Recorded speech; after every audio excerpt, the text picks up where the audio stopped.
right, hello and welcome. For those who do not know me, my name is Brianna. I do the graphics for the Loresworn Order, and the purpose of the stream today is to Photoshop some Wonder Woman images that were taken for our cosplay into various backgrounds that I have in stock. The Wonder Woman images were not from me, they're from our friend photographer Aaron Root, so definitely check him out. I think it's Aaron Root Photography online. And you can hear Casey in the background. I'm actually going to back up a little bit. She's rolling around a little bit. So I'm joined by Casey. I'll spend about a couple hours photoshopping at least one or two images. The purpose obviously is to do that and to help teach as well for those who want to learn some new tricks. So, and it looks like I got Commandalicious and Modi in chat. Hi, welcome. We have a couple images to choose from actually, so I'm going to kind of go through. This is the first set. This is probably the one I want to start off with. This is more of an upwards angle towards Chloe. Now, if you guys don't know who Chloe is, she's the other order mate, and she's my co-cosplayer. I also have this one. Let me make it a little bit bigger.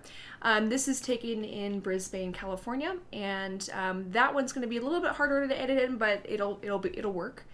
And oh, cute kitty. Yeah, Casey can act like a kitty for sure. She's definitely has some cat in her. So this set is an option, not as interesting. Now keep in mind TJ's, I'm actually on TJ's computer today because my laptop cannot do any Photoshop streaming. TJ's monitor is not very well calibrated, so that picture is not exactly how it's supposed to look. Image 4 that we can look at once it's loading. I actually have two backgrounds that can work for this, so not quite sure which one I want to use it, but eventually I will decide. And this one, I will line up the sword with the edge of the door. And this one will be harder to shot because part of her arms are cut off on the screen or on the image. So this one I'll have to zoom in a little bit and Photoshop it. And as far as lighting, that one's going to be a harder one. So I think I'm going to start off with this first set. The photo editing snobness. So this image is actually a raw file. So let's start off with talking about the difference between a JPEG and a raw file. So JPEG has been compressed into an image. You can edit it, you just don't have as much information available to do really extensive editing without it turning really noisy and having pixelation distortion. Raw files essentially are very, very large. They take all the information they can into one file, which allows you to really thoroughly edit and do some dramatic changes to images, more so than you think you could do. I was given this in the JPEG, so when I pop this into Photoshop, it's immediately going to go into what's called Camera Raw, and that means that I actually have to edit the raw image first before you can even touch it in Photoshop. So we're going to start that now. So there are different RAW formats. .pef is the Pentax one, and I've actually switched it over to a different version. I keep on forgetting the extension name. Let's see, which image have I taken? DNG. That's the other one that is the most common. There's a couple more too. I'm pretty sure Canon has their own. I'm pretty sure Nikon has their own. So they're all basically the same thing. They just are a different extension. So. Really, Casey? When she scratches her ear, she likes to groan. So, all right. So I'm going to pop this into Photoshop. And so this is Camera Raw. Now, forewarning before we even start, as far as photography and color calibration, it's really important to have your monitor calibrated for color, especially if you're going to be putting this up on the web or print. I know with Windows you can kind of self-calibrate your monitor a little bit. It kind of gets you to the right color balance, because most monitors, when they come out of the box, they're either a little bit too on the red or blue side, and that can really affect how images are seen across all monitors, or if it needs to be printed too. So I have calibrated TJ's monitor about 6 months ago. You are really supposed to calibrate every single day or once a week at least. So what I'm going to do is I'm going to be blending the image, and then my final color calibration will be done on my computer later after the stream. I just want to at least get this kind of going. Camera Raw has a lot of settings that you've probably never seen before. And hi, pup. Are you done now? You're making so much noise on the stream. I know, you're so bored. There's a bunch of different tabs I get to go through, really. I only really use the first one. Casey's looking out the window, is really upset. I've put the blinds down, so there's not too much light in my direction. So the first one is your basic sliders for exposure, whites, clarity, vibration, or vibrance, etc. And so in this case, right now we have a blowout here, and the rest is pretty dark. I do want to maintain the darkness of the actual wires here, but I don't want to... I do need to make the wires a little bit brighter, but I don't want to make this too blown out. So there's going to be a couple ways I can do this. I can either try to do it in Camera Raw, or I can get a basic balance in Camera Raw, and then when I put it in Photoshop, I can edit certain parts of the image. And now Casey's scratching out the window to go out, because you can go out for a walk out the window on a third-story building. Hey, pup. I'm going to open up the blinds for her, so she's not going to be super annoying, but my face will probably be really white or blown out. There might be some bunnies outside, but it is winter, and they should be burrowing, so I'd be surprised if if there's any, she'd be able to see any at all right now. Alright, so the blacks right now are too black. It's a little too dark. I do not like to use the exposure setting too often, because when you do, it tends to distort pixels, so, and it's a little bit harsher. I like to target certain areas, so the shadows are a little too dark, so I'm trying to make them a little bit brighter. And a lot of times, see, I'm seeing it happen on the second monitor, not as much this monitor. Oh, that's whites. What am I doing here? There we go, I wanted this one. Alright, so a little bit brighter, and I want my whites a little bit darker.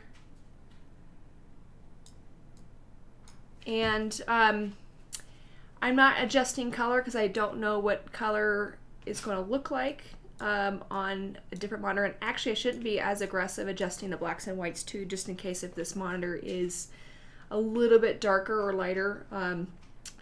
But what I will do is add some clarity. This is one of my favorite sliders ever. This really gives your image kind of a punch. Now, too much is too strong, obviously, unless I want to actually put a filter over this and make this look like a kind of a movie poster with like a heavy filter on it. I will just do a little bit for now because I may decide to put a filter on afterwards, and the filter will take care of that type of feeling. I'm not going to change the vibrance, and I wish I knew the color temperature so I can balance it out. So I was looking at it on a different monitor to see how that looks. So unfortunately, I can't do much on this one, but I'm going to get it open and start masking Chloe into this. So, oops, wrong window. I need this one. Let's grab her. And there she is. So, one thing I do want to show you, this XMP file. So what this is, it's attached to this. This is literally a temporary, well, not so temporary file. It's attached by the hip to this, and this remembers all adjustments I just did in Camera Raw. So anytime, or yeah, Camera Raw. Anytime this moves into a different folder, that moves along with it. So you don't have to worry about that changing. It's best to mask Chloe as big of an image as possible. So there's a couple ways to mask, and I'm going to show you, let's see, is that, how big is that? Same size. I'm going to show you my favorite way. Now, since the background is pretty neutral, this will be actually fairly easy to mask.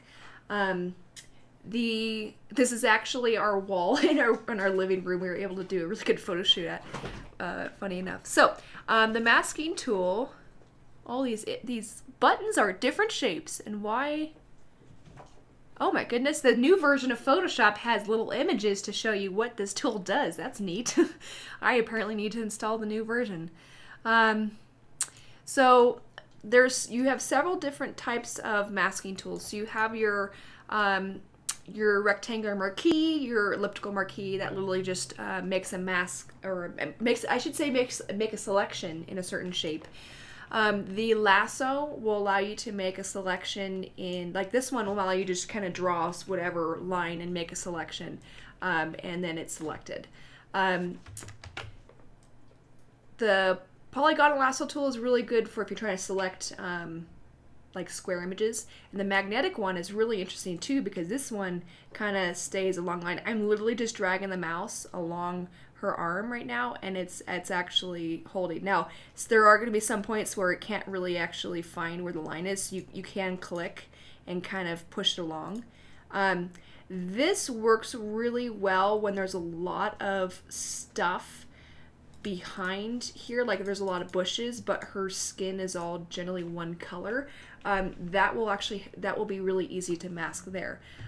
The one I'm going to use for this one is the quick selection tool. Now there's the magic wand tool and there's the quick selection tool.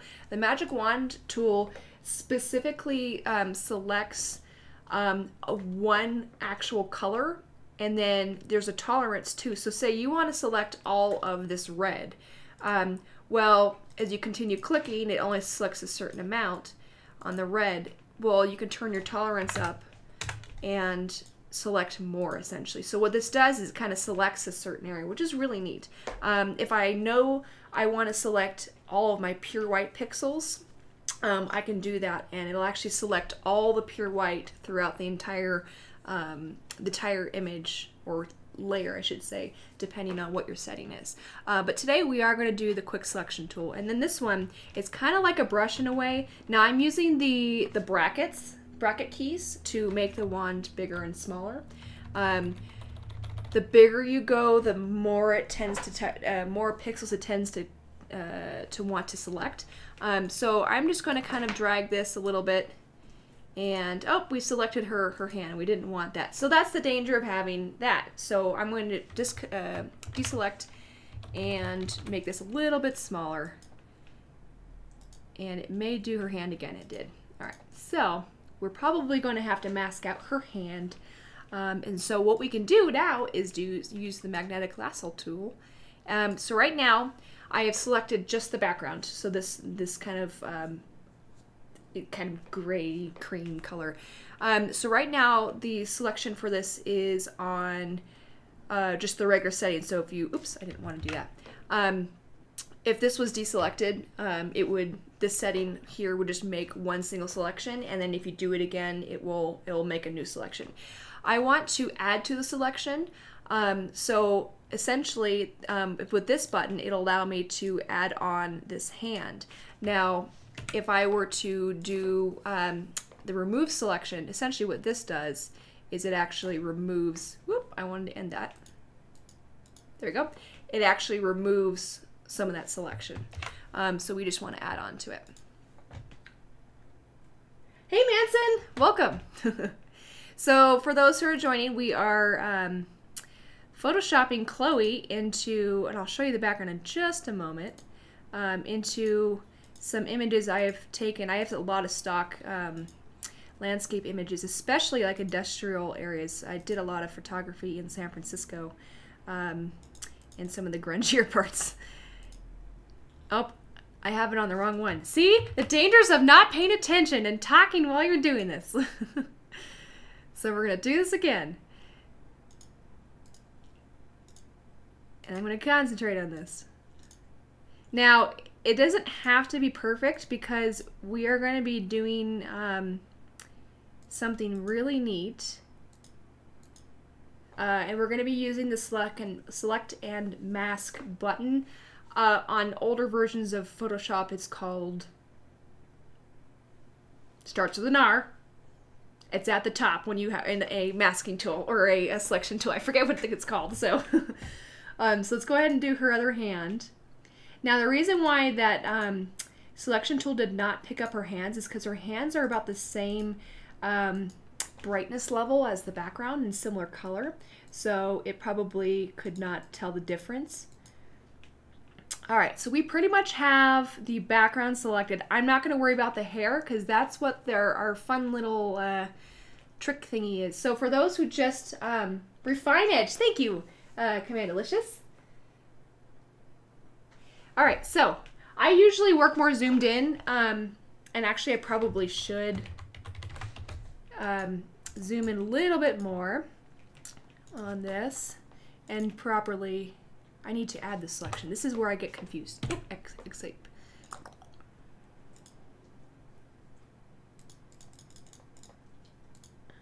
All right, so her hand looks pretty good. Oh, and then that one needs it too. So that one needs to be subtract. I am kind of working a little bit faster than I normally would because I'm on a stream. So normally I would go through everything really religiously. And you see how it kind of didn't get the ends of the fingernails. So I'm going to remove those. I'm going to go to a different lasso tool so I can just loop it around there. Sometimes you will find it won't pick up small pixels.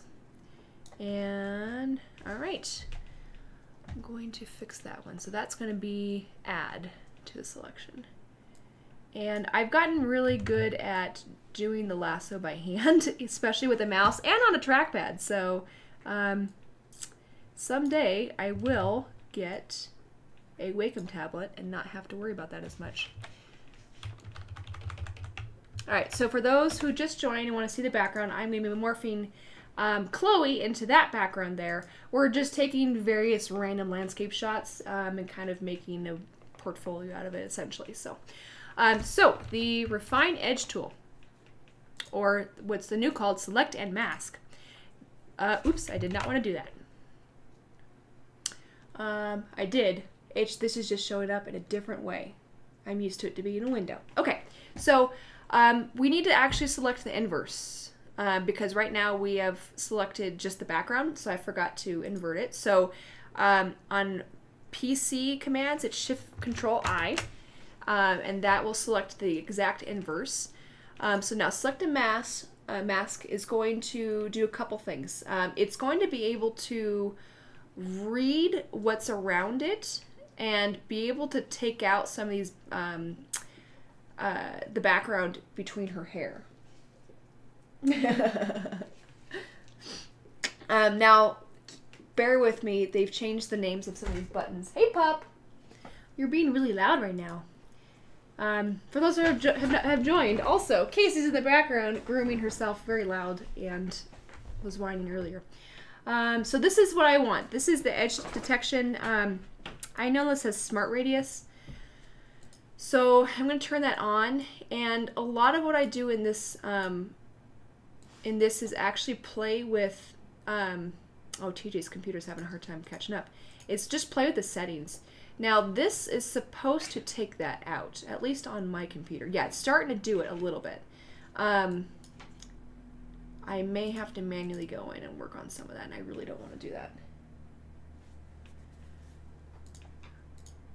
What if I turn that off?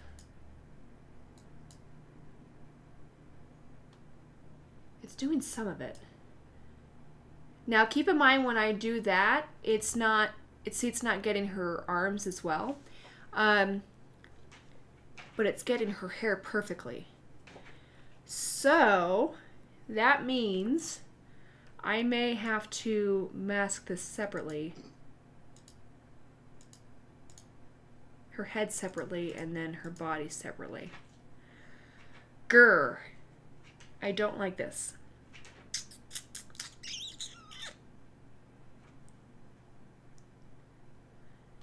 Alright, I think I'm going to have to do that because that's going to save me a lot of time. Before I do that, let me play with the other sliders and see what to do. So shift edge is going to literally shift the edge in or out. This really works if you left a trace of another color around something. Yeah, no, I don't mind the work. I'm just trying to think of, I work 3 jobs technically. Loresworn Order is my 3rd job, so don't have much time on my hands to be spending hours on this. That if I were to mask that out, that would probably take me, if I'm doing a really good job, that'll probably take me a couple hours to do. The municipals adding green color into our heating water to find any leaks into drinking water. Makes it look like Gatorade. Yes, I can imagine. I'm guessing you're not allowed to drink that water. I don't think you would want to. Alright, so I am going to mask her head separately. So that means I'm going to do this. So, lasso tool, there's Casey again. I'm going to add to my selection and cut out her arm, by arm, oh, reverse.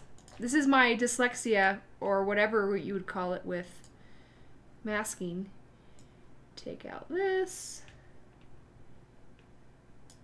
Oh, that's right, because I reversed the selection. And nope, I'm going to do this. So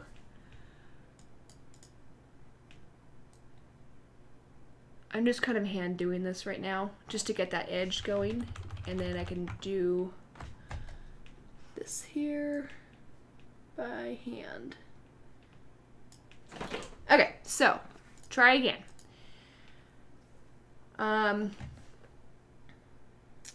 So I'm going to show you something actually kind of cool, a cool trick to make this work. Oh, that was my phone. I should have put it on silent. Whoopsie daisies. That was Manson talking on Discord. All right, my phone's on silent. So I'm going to find that sweet spot where it takes out most of the hair, or the background through the hair. 94 seems like it's it. Or it goes back there. Where was that sweet spot? Seems like TJ's computer is actually having a hard time keeping up with this. I'm actually really surprised. Okay, 94 we liked. I liked. What about 100? Oh, what did I do? I did something. Okay, oops, there we go. When I press a certain button, I think it's the enter button. I'm used to using the 10 key on the keyboard. I probably can't do that on his computer. Oh no, if I just use numlock at all, so, or use the 10 key at all. Sorry about that. I have learned something new today. All right, I'm just gonna mask this out, and this will be fine. So, press OK. All right, so how to mask that? You press this little button down here. Boom, it's masked. Now, how do I get the other head on, or other part of her body on there? So I'm just going to duplicate the layer and remove the layer mask. And now I'm going to mask out her body. So I'm going to take that quick selection tool, and we're going to have to do the hands again. Whoop-de-doo. And I want to add to that because I've already kind of done that part. And I'll go a little bit closer. Oops, nope, hand, there we go. And I moved a marker out there. So I need to remove the selection on the other one.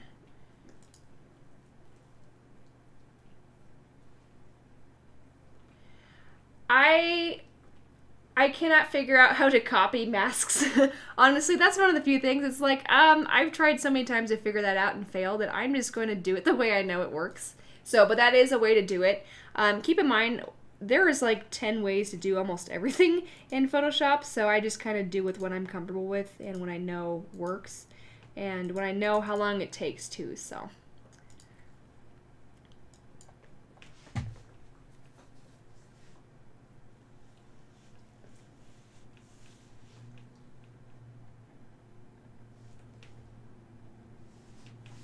Yeah, that's kind of scary if they're checking to see if there's any leaks in your water, your heating water.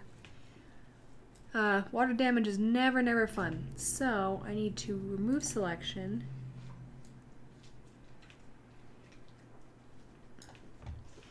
Casey's having lots of fun in the background.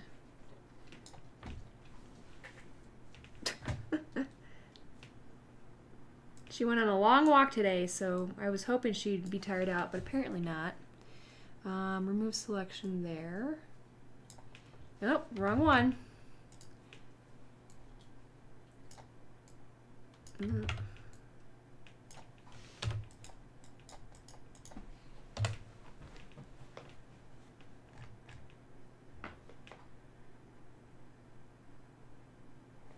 Yeah, everyone has their favorite way of doing things.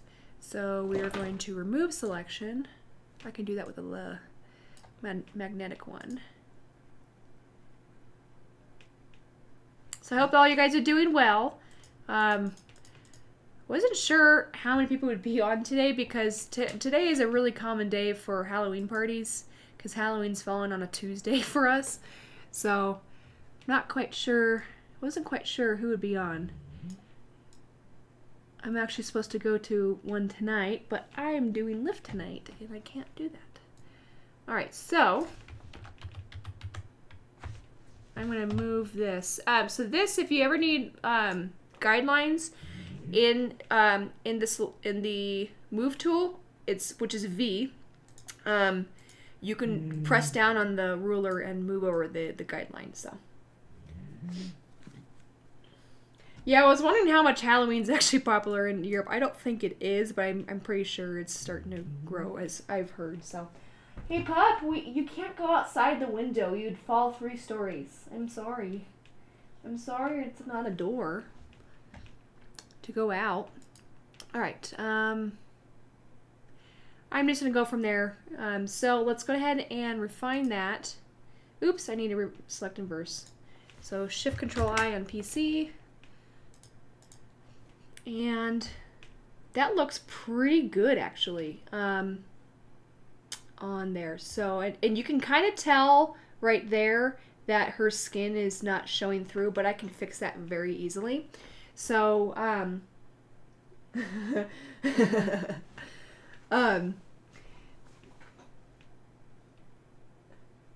yeah, I figured the stores are trying really hard because it's definitely a money-making thing with retail places here. It's just ridiculous, and how much it's turned into kind of a commercial thing. I'm almost done with my cosplay, my top cosplay. I literally have about 5 hours left of work. I'm hoping to wear it for Halloween. We'll see how that goes. So, all right. I don't think I really want to actually play with that at all. I think the it's pretty good. If anything, I can smooth it out. So the smooth one, I'll show you when I do it too much. It does kind of indent a little bit in certain areas. Feather will feather it out. So when you do feather, sometimes you see it show up on the edges too, so be careful about that. You may have to mask out the edges after. So I'll add smooth on there a couple notches, and that should make it at least look like it could blend in the background better. Pressing OK, and we are going to mask that one. Now, I'm going to link these two together so that if I move her, the whole head and body and everything moves. So now I want to work on some of that masking. So for those of you who don't know how the brush tool works with masking, black, when you paint with black, so I have my brush on, when you paint with black, it takes it away. Right now I'm selected on that, on the head. If you X moves it back and forth. If you paint with X, or if with white, it adds more to it. And where is my history?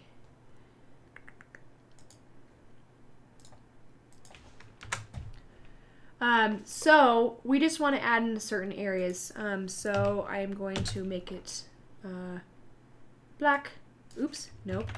I did select there. Okay, so this is what I can do. So on the lower layer, I'm going to add a little bit more. There we go. It's done. I'm going to ignore the frostiness around her hair there and here for when I'm not on the stream to kind of finalize a little bit. I mainly want to show you more of how to mask, how to do certain color calibrations and adjustments, etc. So you guys have a similar day for the kids in the spring, except not focused on spooky, but just dressing up in banging winning barrels, pinata style. I love it.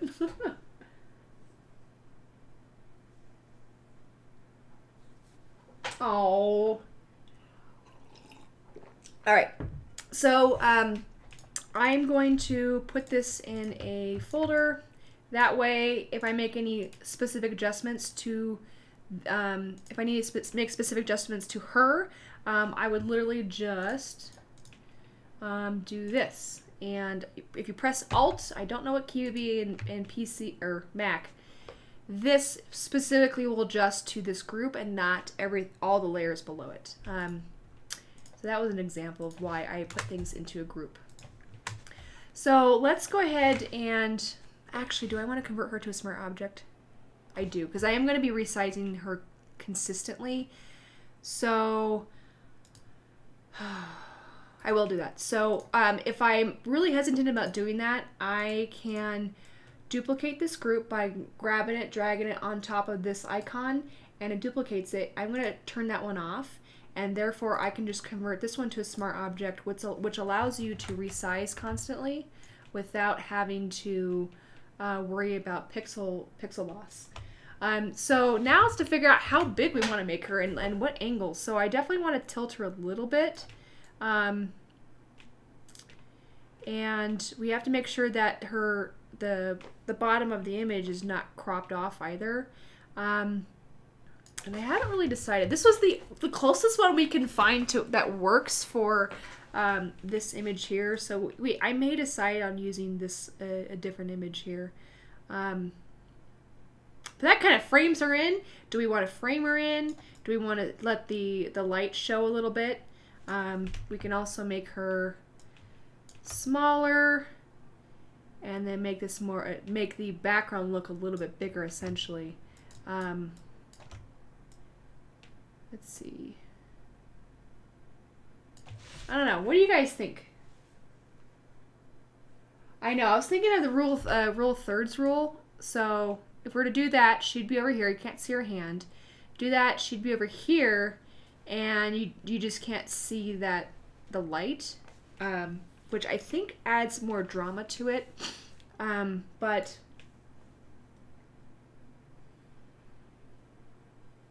of course, in advertising all the rules. No, it's just, I guess I'm verbalizing what goes on in my head when I'm trying to edit something. So I'll just place her here. I can always move that later. Move her later. She's not of that. Because the main work I have to do is getting the lighting correct, because the lighting is right now going towards her and she has light coming from the back. So I kind of have to make her glow and reduce some of the brighter spots in her skin and on the corset, and therefore to kind of balance that a little bit, to kind of make it look like there's a spotlight on her and there's light coming from behind. So all right, we are going to go with this one. So I have to remember not to press that enter button. I should put a notepad over this 10 key so I don't use it. So some of my favorite things to work on, favorite ways to blend in images is to use layer styles as far as the border. Also, another thing I like to do is to make adjustment layers, and kind of what I did before with the group, and just kind of use the let's see, like the hue and saturation, brightness and contrast adjustment layers with a mask to kind of like paint different effects. So let's start with brightness and contrast. So I'm going to press the Alt button and make that work on there. If I did not do that, it's going to be adjusting everything. Now, if I, oops. Now I'm just adjusting her essentially. Now keep in mind you are going to see those little white spots. I will work on those later.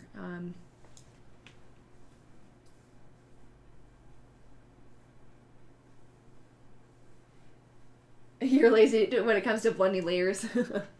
Yeah, I tend to work on the quality side, so I don't care how long it takes. I want to make sure it has an impact. So it drives some people nuts in this house with how slow I am with certain things, but that's okay. They can deal with it. So we do want to not make it, we don't want as much contrast on her without making it look too dull. So I think in this case what I'm going to do is leave the contrast alone. I'm going to lower the brightness just a wee bit. Do I want to do this in levels? I'll do it here because the image is kind of dark too. So I'm going to lower it just enough to where now Shift F5 will fill layers. So it'll fill either a new layer or a masking layer or a masking window. Maximum contrast. And then it means don't need quality. Anyways, this is true. That's what makes it great. So I'm going to fill black into that, which is going to cause the her brightness to come back. And then I'm going to actually go in and paint a little bit. So let's start off with her corset. So I'm going to get out the brush. Now you kind of have to play with the settings as far as hardness for how well you want it to show up. So right now, ugh, I don't like that. I'm doing it on completely soft. Nope, not completely soft. Just kidding. What's neat about this is you can go back and redo it again, so you can easily redo it if you find you need to change it later on. So so I'm going to lower the opacity on this. Now if you press the actual numbers on your keyboard, if I press 4, it goes to 40%. 1, 10%. For this one, I'm going to work on a lower opacity because this is so dark. And if I see it's not working fast enough,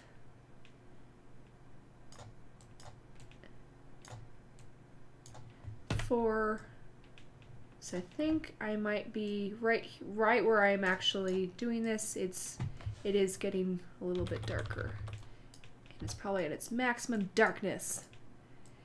So I'm just doing little light ones here and there. If you see like a huge line, that can be erased, and also keep in mind the opacity can go down too. So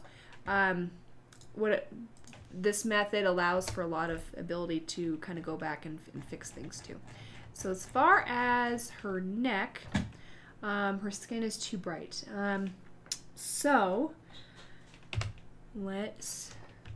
now this is probably going to make her skin look really dark in certain areas, and that's okay.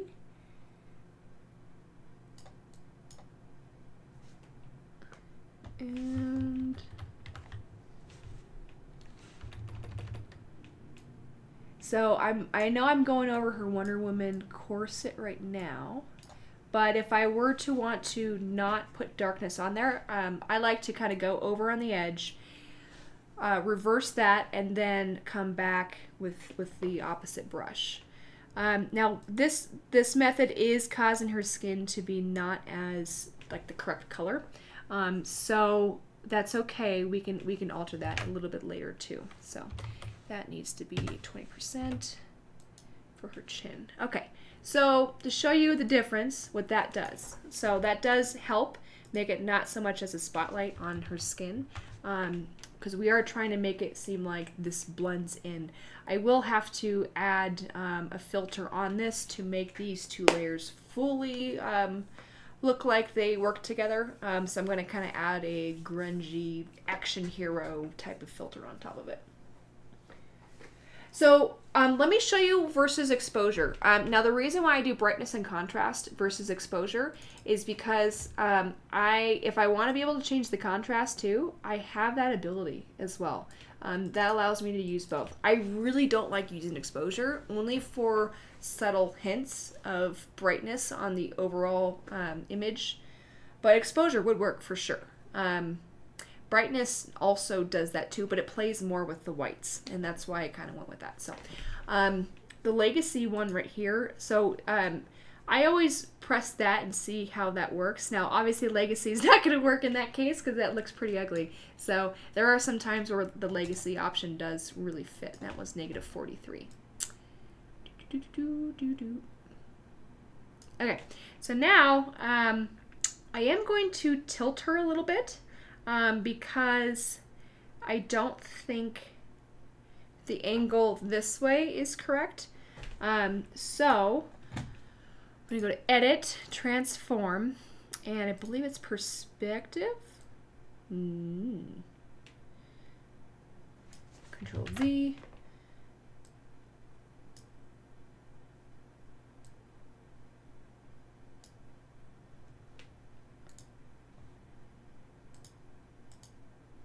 So that slight adjustment makes it blend a little bit more, just a wee bit.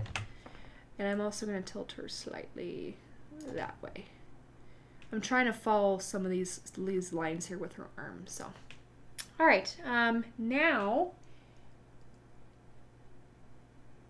yeah, it is that possible. So you can do the same thing like I did. No, I don't want to try this now. You can do the same thing I did with brightness and contrast, except for the exposure. Exposure should be on here. Is it not on here? There you go. There's exposure. All right, now it is time to kind of make her glow a little bit. So now if we were to move her over here, that would actually be more appropriate for a glow. And maybe I will do that. We have a hint of, oops, when I do this, I gotta remember, does that adjust to that? When I make this bigger, I have to remember if this masking adjusts to that. And I don't think it does. No, it doesn't. So, I have to make these two bigger. So I'm gonna link these layers and make her slightly bigger. Okay, so now let's make her glow a little bit. Yeah, so levels is really fun. So whenever I do any photography editing, I always use a little bit of brightness and contrast, levels, and how I use levels is I literally put this in a little bit on this side and that one in a little bit on that side. And what that does is it adds just an extra little bit of a punch to it. You can slightly see it in Chloe, but it adds more of a punch essentially. So, all right, so what was I doing? Oh, I was adding the glow. So there's kind of a couple ways you can do it. You can do it like this, where you double click on the layer to bring up the layer style window. And outer glow I use a lot with a lot of things. Now, you see how where the masking is, I still have some pixels showing around the edges. So bringing this up actually shows you have to kind of, there's some things you have to clean up a little bit. So let's go ahead and do that, as boring as this is. So I'm going to mask that, Shift F5. Nope, I don't want to do that. I want to do X, and I believe it's here, because I remember the orientation of the image. Oh, I'm not on 100%.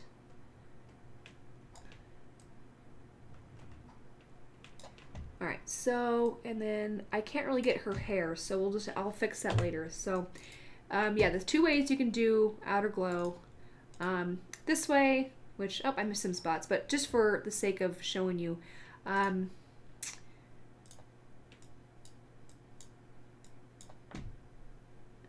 now what this is going to do, it's going to make her glow throughout the entire edge of everything. So that is not going to work for us. So what you can do instead is make another layer behind her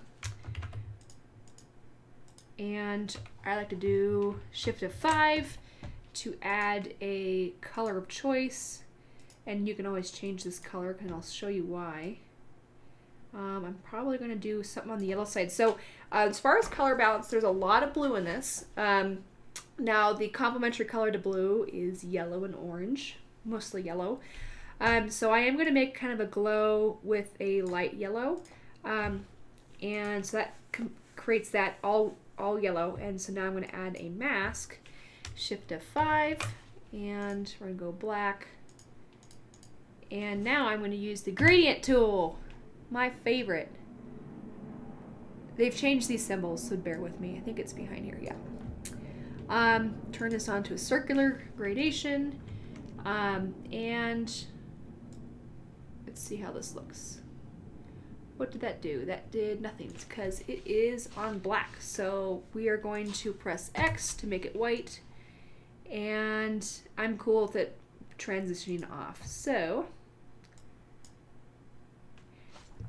that's kind of an example of how you make a glow. Now, it's obviously too much, so let's lower the opacity. Now, that may not be the right color. It's definitely not. And it's too, let's just say it's too opaque. So you can play with fill a little bit and see what that does. Because fill is not necessarily opacity. You can also play with the different layer styles, which I don't think with this it's going to work.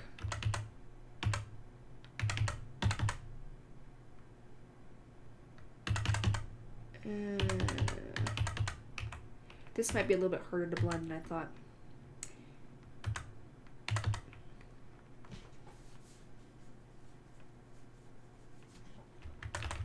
So I'm going to find a different hue. I'm probably going to just do white. And so if you need to change it, so Shift F5, enter. Shift F5. So a lot of what I do, this type of work, I spend hours going back and forth, redoing something, fixing something, just figuring out what works, honestly. Now, this glow is going to really come out when I do a kind of a vignette. I am going to make the this image a little bit stronger on the blacks to kind of show through the glow. So let's go ahead and do a levels on that. Now I did a second copy so that I can mask this and make it visible to a different spot on the previous layer if I want to. So this one I'm going to move in some of the blacks.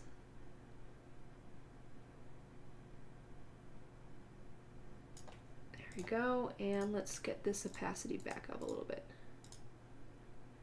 So it's kind of giving you an idea of now we are putting more brightness behind her or around her so the eye kind of gradually goes towards her.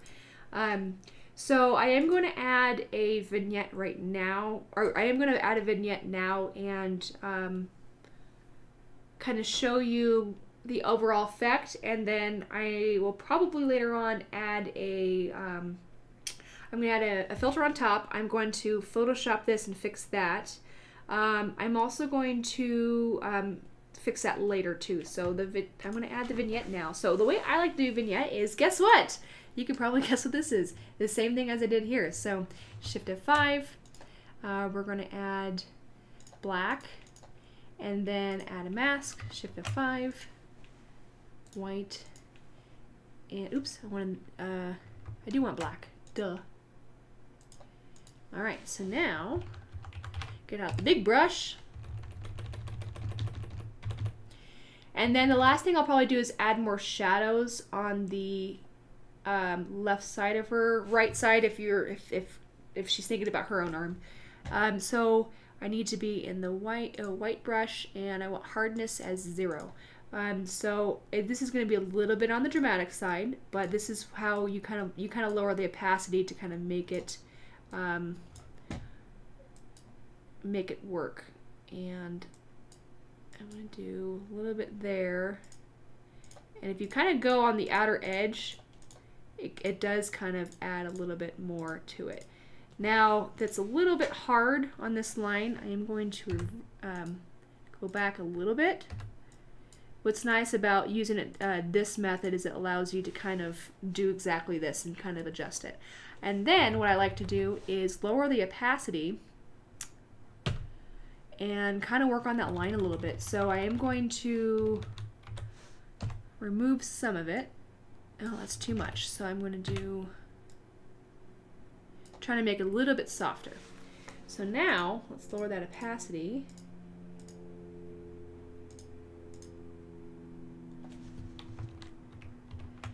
So you can kind of see overall how that is blending together.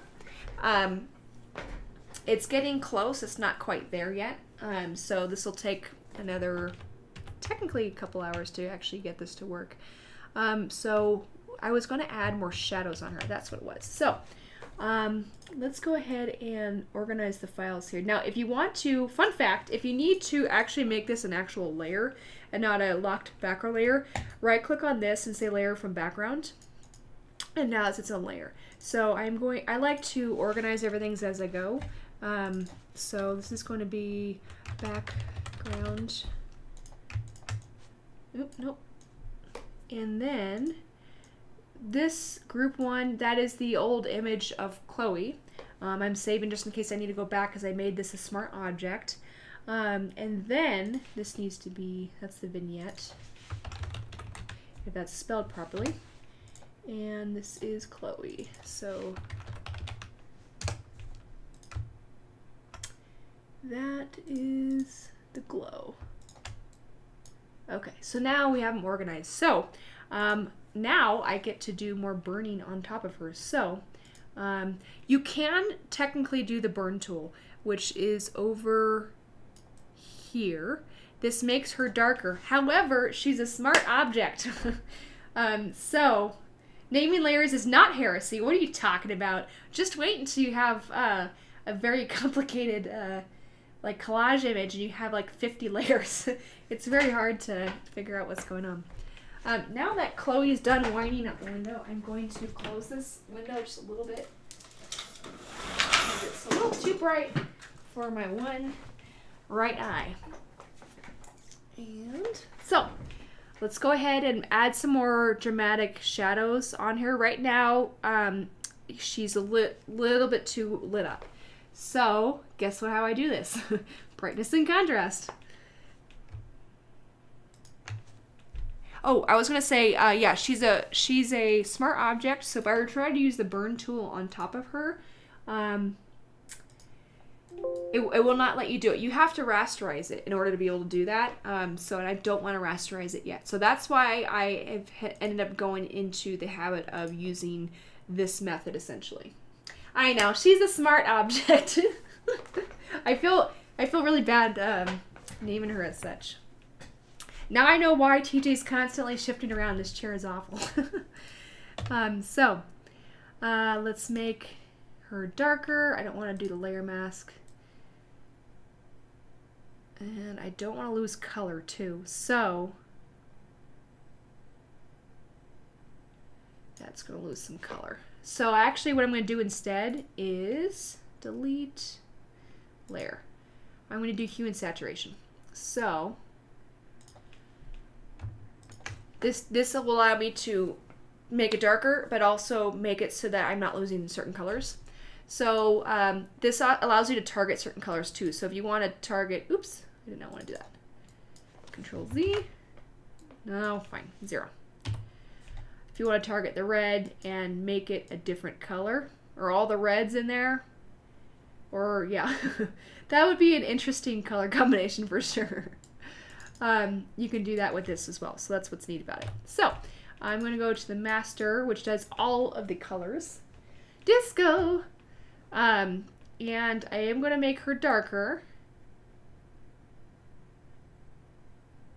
And keep up the saturation. It's a little too orange. And Shift F5. I'm going to add black to that. So now she's back to the proper brightness and we are going to paint. So this is not going to make the background layer at all any different because I have this selected directly on that folder. So I need white, hardness of 0, and opacity of 10%. That's a new little thingy. I don't know what smoothing does. I think that's new. So this should start. Now if I do it at 100% to show you what that's going to look like, that's what that's going to look like. So, oh, it does do it over here. It's not supposed to. Why is that? Oh, that's because it's doing it on the actual, this layer. I'll show you. This one. So I'm going to take it out of the group and move it over here. There we go. No, I don't want it in the folder. I want it outside the folder. Close. In between. There we go. So now that should brush. That should work. So yeah, knowing your, yeah, see it's not doing it over here. Knowing how your layers are done is definitely good to keep in, or layers are situated. It's really definitely good to keep in mind. So I am going to make her face a little bit more dramatic. Now how to add drama, you kind of do one side of your face a little bit darker than the other.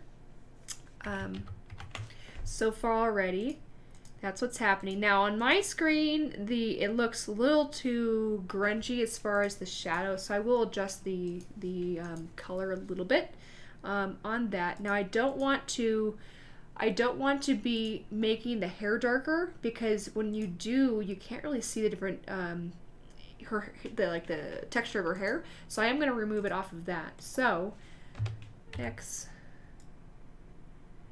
bring that back. So I just want to alter her skin essentially. What else? I probably want to do this side. So I want to do white.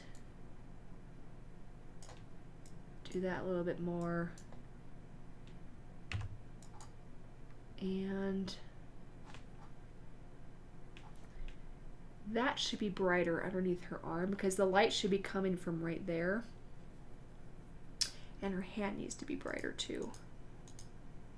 So I'll make probably a reverse hue and saturation. This will be dark shadows. And I can make another one. And this will be brightness. No, this will be whites. Bright spots. Sure. And let's see, let's do this first. Lightness and saturation. Shift to 5, black, brush.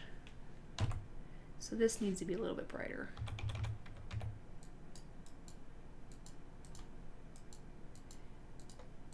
Just a wee bit. I need to remove it off this shadow area because it was looking a little too flat. That's that off, on, there we go. And I do need to add some brightness to this arm cuff right here. Just a little bit more. And on that hand too, especially near the top.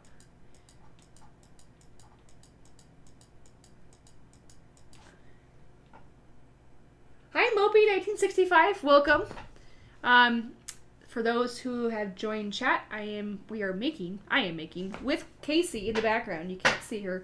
I am basically blending Chloe into this background image. This is the best image we can find as far as the angle for this, so it's kind of a random one. This is actually a kind of a festivity area in Washington. I don't remember where it is in Washington, but it's in Washington. So, all right. I think I'm at a pretty good point with how this is.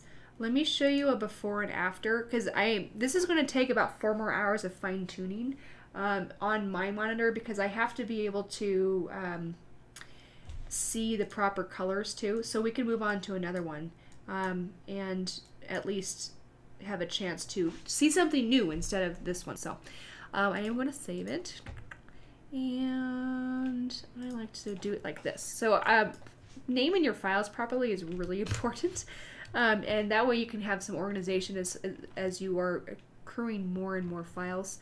I like to do it in this format.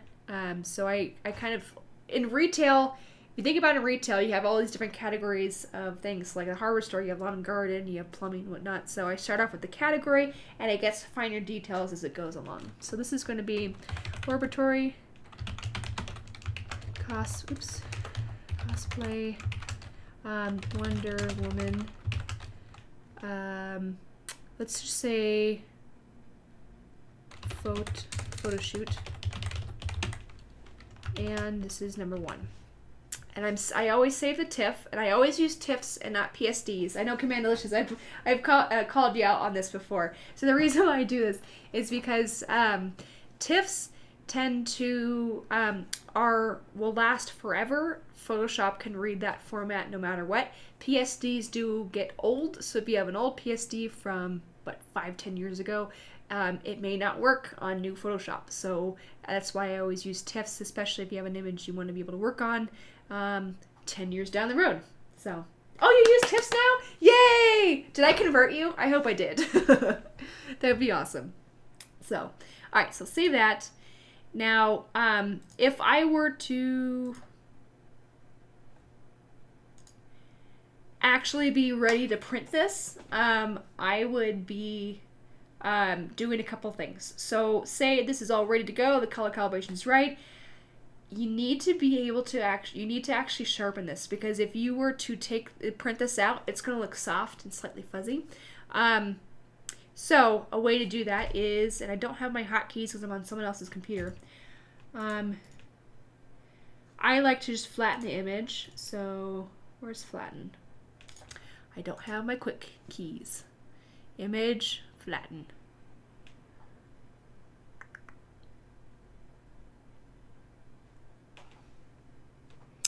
Where's flattened image? Or unless they change that name too on this. Anyways, there we go, flattened image. And then you want to sharpen it. So as the setting I use for screen, I'll show you what I do. I do Smart Sharpen, and I put this at 33 and 2.0. That's enough sharpness for the screen. Now for print, it's going to be different based on the paper you use. Yeah, if those files are from February, that's fine. But if you have like I have a bunch of images I may want to rework into a different portfolio eventually. And those images I took 5 years ago, so I want to be able to still use it essentially. So that's why I always strictly use TIFFs. Now what that sharpness did was, excuse me, you can probably see the difference right now going back and forth. Can't tell if you're seeing it on the screen, but the sharpness kind of gives it more of a definition, and that will show a little bit better on screen. So I'm going to erase that and enter. Let's work on a new one. So I'm going to let you guys decide on which one to use. So let me show you guys your options. So image 2 is going to be putting her into that one. Image 3 is her into that one. Gosh, it's really dark on the screen. And image 4 is going to have her walk away. I was thinking about photoshopping kind of a belt on there, so it looks like she's pulling the sword out of her belt. So into that one. Or image 5, I was going to line up the sword with the vertical part of that door. And image 6, either one into there. I probably will actually do this one next. Whoops, I chose. But I want to kind of see what you guys want to do. You want to do 5? Anyone else like to chime in? I can't see who's in here. The new Twitch beta window is buttons are in a different spot.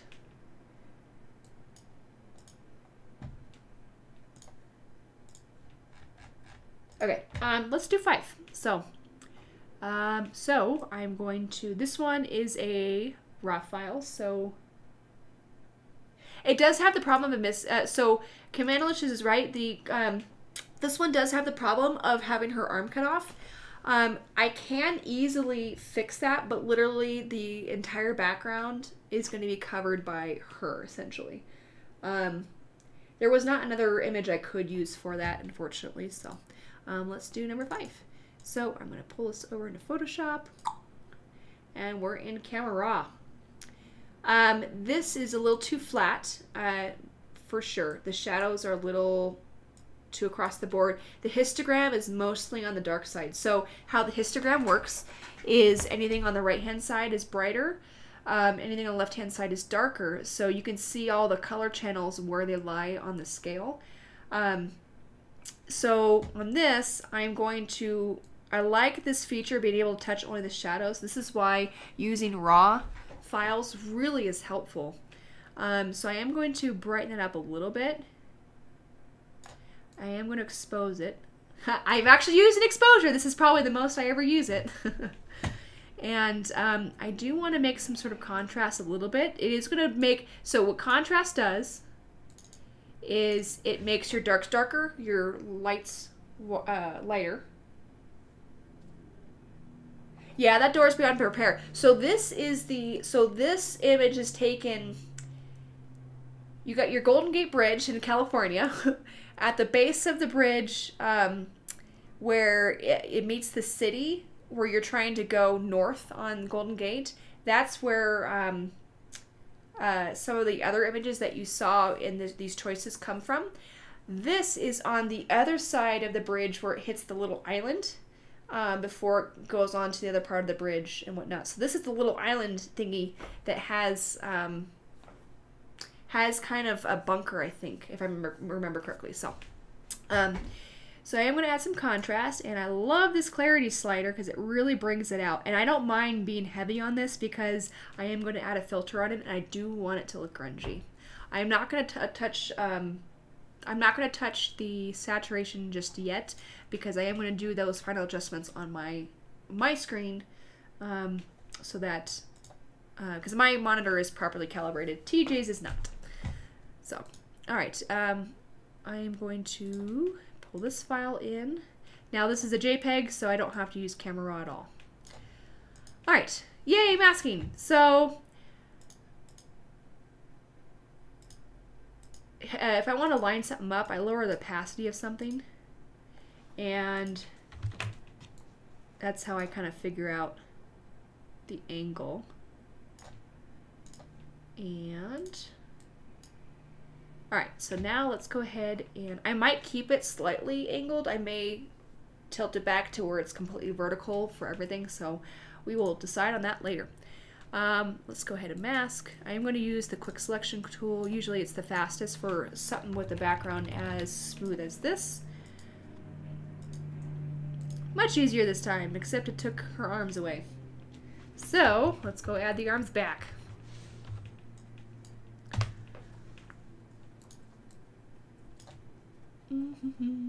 I'm going to remove from the selection. There we go. And I actually want this one. This magnetic tool has saved my butt so many times, I can't even tell you.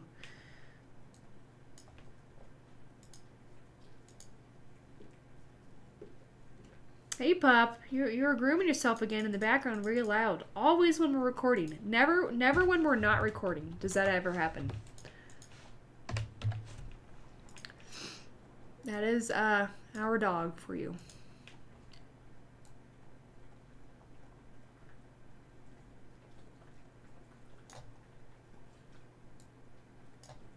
Okay, so I think I got everything selected properly, nothing's left out. All right, so Shift Control I reverses a selection and select and mask. So we are going to try out the edge detection feature. Once again, works well in the hair, but not so much the rest. So we're going to do just the hair right now. Okay. Mask. This is going to be head, body,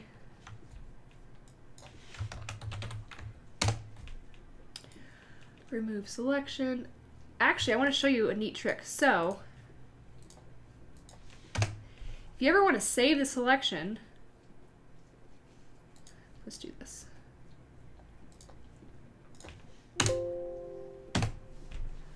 There's a really cool feature of saving your selection. So, because I want to save it and not have to reselect the body again.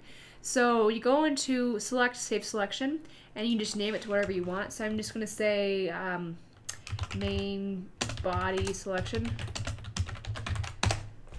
And now I'm going to do select a mask on the hair.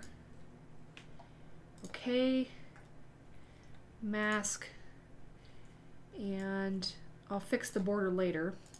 This is going to be the head, body,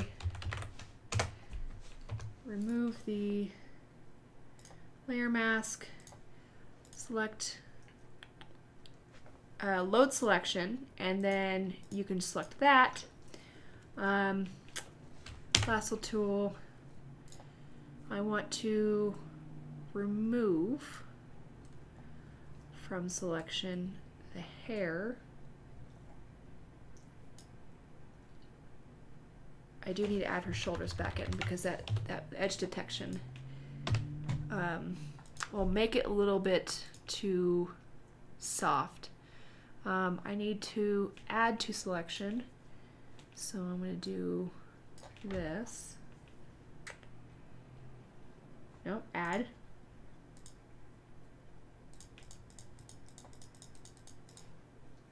All right. So I'm going to select a mask. I'm going to make that smooth. Couple. And so I do see some white lines on the side of her. So how I remove that is I shift the edge in. I think it's this way. Is the computer not keeping up?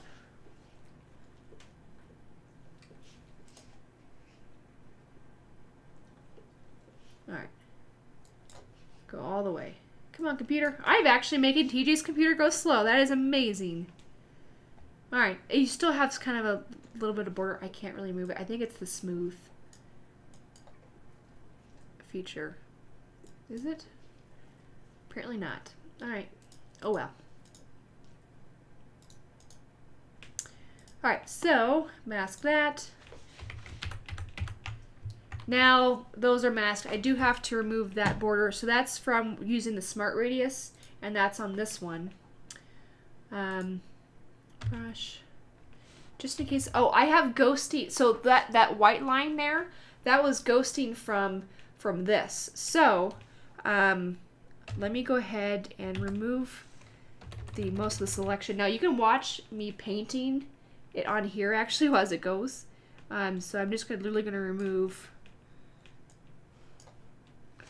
it off of her skin here, and that should remove that white line there. That's why I couldn't see it kind of move around. So I'm also going to remove that border there, and assuming there's a border on this side. I like the little trail cursor thing this thing has, that little purple line. So that should remove that white line. See, it did. Yay, we fixed it. All right, so there's a little bit of ghosting on her hair.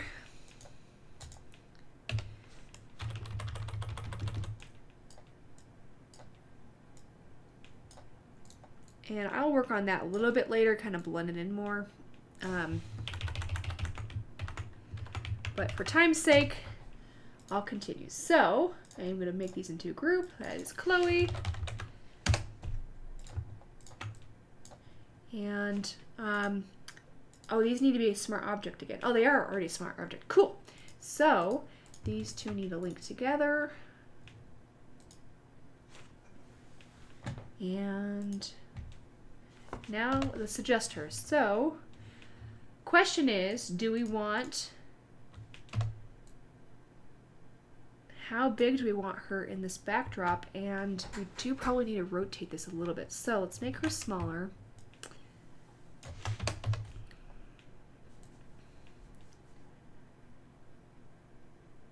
And I'm going to bring in a guide. And so I can't rotate this. Can I rotate the background? Control R is not rotate. That's actually to bring in the ruler and ruler out. Image. We can. So I don't like to rotate images on the background. So I always like to duplicate the background too, so I have an extra copy just in case I screw it up. And I do transform for rotate, so Control T. And that's why you can't rotate the background that way. So let's go ahead and make this more straight. Actually, before we do that, I need to move that over a little bit more. And Control T, rotate. Control T is transform, but so you can make something bigger or smaller, but it also has the ability to rotate in there. Now, you can probably tell the door is getting a little bit more center, but the angle this way is off. So I have the ability to actually transform that. So, and that's why I made the background layer its own layer. So this, I do want to make this into a smart object though.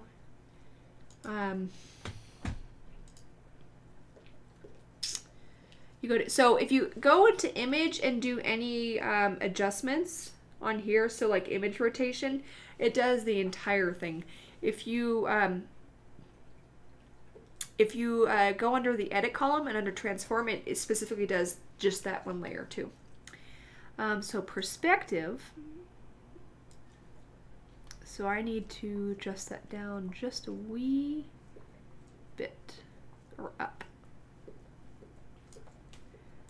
All right.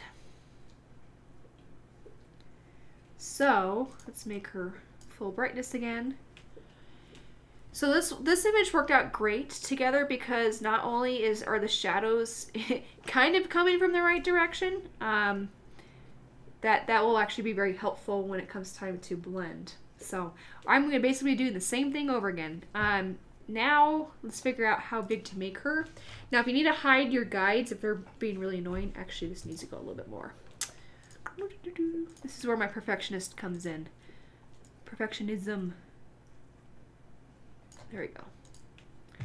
Alright, to hide guides, Control, and then the semicolon. That's what it's called. The one next to the parentheses, or the quotation marks, in between L and quotations on the US keyboard. So let's go ahead and make Chloe the right size. So I'm thinking about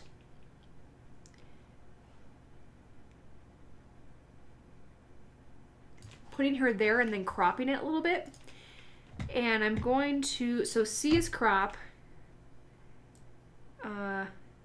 What's nice about using crop is that little dot there can tell you where center is. I'm going to go, do I want it more on the bottom? Let's find out. Yeah, the US keyboard. I had to remember there's different keyboards throughout the entire world. And I didn't crop in the other side. So that's going to make it... Now, if it's snapping and you want to do fine adjustments, what you do is you zoom in a little bit more.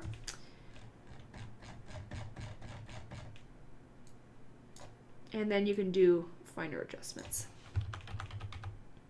So now that took center off, so now we are going to recenter everything. I think there should be center, because that,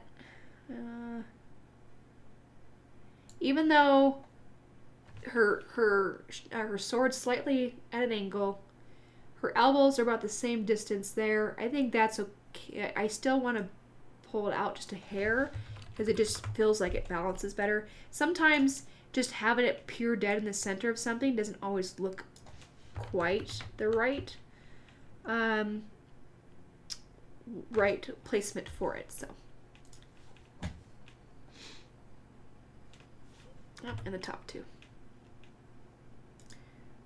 TJ's computer is struggling. I've never had this before.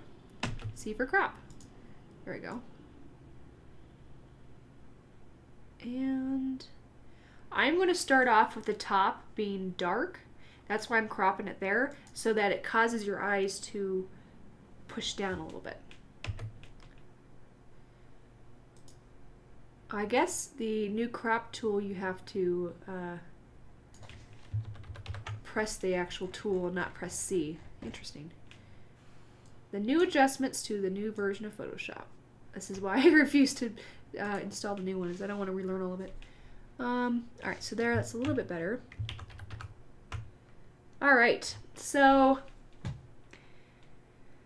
it's a weird image to put her in, honestly, but we'll see. Golder Schnitt. Rule thirds.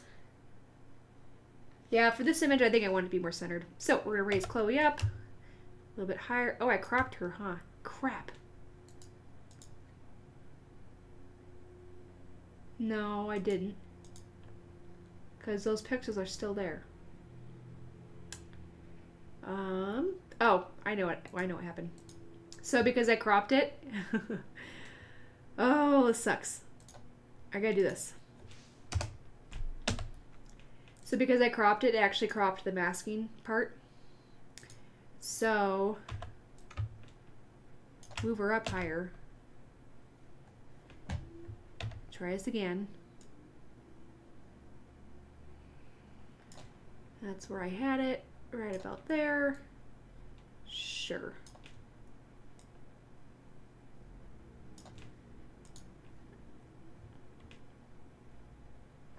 Alright, now I can lower her down.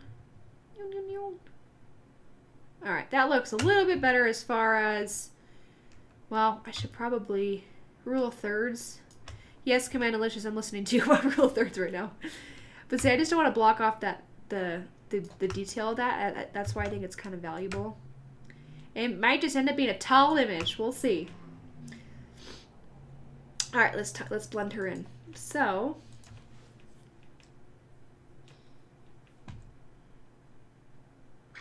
Hue and Saturation. Alt allows you to connect that together. I need to make this shadows. I do need to make one that's bright. Let's work on shadows first. So, right about there. Trying to kind of get the shadow right with what is in the picture too.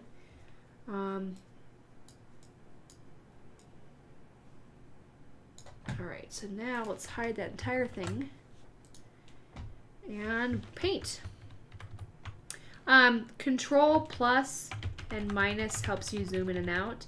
So I usually do that and then I'll press H immediately, and that allows me to scroll to the right area I want. So I want white.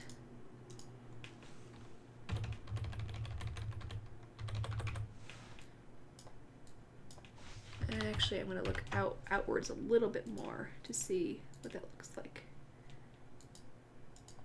And I do want one side of her head to be a little bit darker. Definitely her knuckles.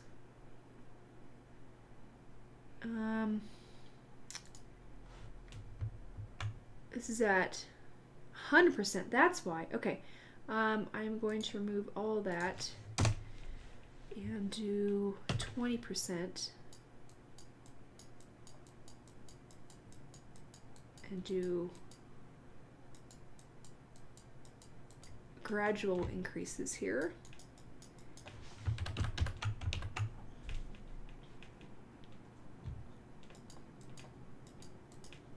For those who are dressing up for Halloween, what are you guys wearing? I'm kind of curious. I found, I was driving for Lyft last night and I saw some really cool ones. It's like, oh, alright, that's a great idea. I'm also going to make the side of her star one side brighter than the other. That helps really, helps a lot with dimension 2 and depth. So, on that note, I'll probably do this. Here's another way to do it. Oops, I got too many. So if you ever want to do a specific area, your brush will not go past the any marquee or any selection, which is really nice. Let me go up to 30%. This should actually make it to its fullest darkness. So now that I've done that, I can deselect. I'm going to remove the guideline. It's a little too sharp, right? So now I just go in and kind of blend it. So 20%. I'm going to remove it here a little bit. I'm going to go up to 40. There you go. That's a little too strong. X. X.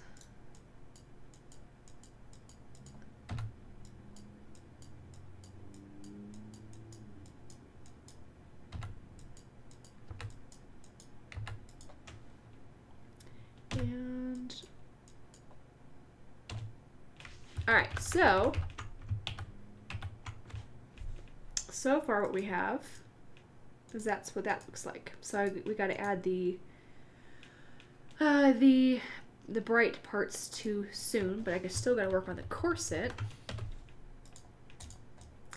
Now, if I actually wanted to remove entirely these spots, I'm actually going to show you how I'm going to do that. So this is why I like to make duplicates of things in Blend. So I am going to duplicate this layer. I'm going to convert that to a smart object and use this to select some pixels essentially. So I'm going to select, let's see. So Command Delicious, his costume's not done yet. Has to be perfect. I know that feeling. That's why my Toph Bayfon cosplay is taking absolutely forever. It's really hard to make a helmet with active AC, ventilator, and speakers. Yeah, I agree with that one. You can't really form the plastic window well enough. Interesting. I'd be curious to see how you're building that. If you have any questions, let me know, because I worked at a hardware store for 10 years. I may know some products that work, but your products may be different overseas too. So, all right. So I'm really going to select some pixels essentially and just plop it over and blend it in. So, when you're selecting a layer and you select something, let's just say I am going to do. Let's do this section here. Right click and do layer via copy. Now this is a very, like, I don't know, barbaric way of doing this. There's other ways to do it, but this is the way I like to do it. So I'm going to move, it made its own layer, so I'm going to move that over certain spots, and actually I can transform it into a smart object, make it bigger. Because you're probably not going to see this behind the filters that I'm going to place, this is kind of okay to do. And oops, I wanted to make this bigger. I am going to flip it around so the spots are in a certain area. Did I want to do that? Yeah, I think I did. Yeah, I guess so. That works. I think that looks the best. So, oops. We control transform, and we're gonna blend this in. It's not gonna blend as well up there, so that's okay, because I can always adjust it too. Or I could actually pull from that side. That might be better actually. So let's do that.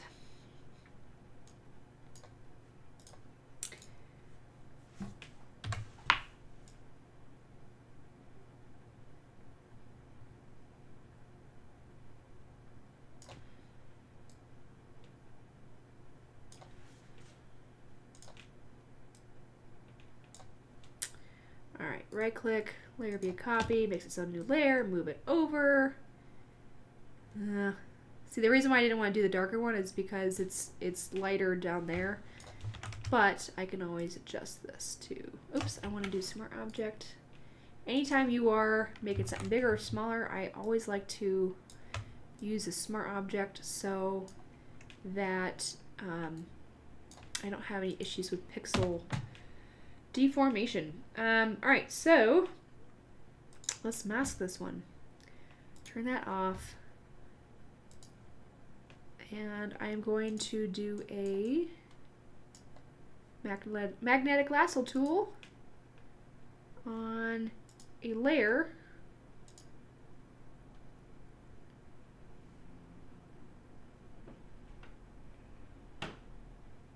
Okay, so you're working with plexiglass. Yeah, it's really hard to make two sides of something the same unless you make like a jig or something. That's probably what I would recommend doing.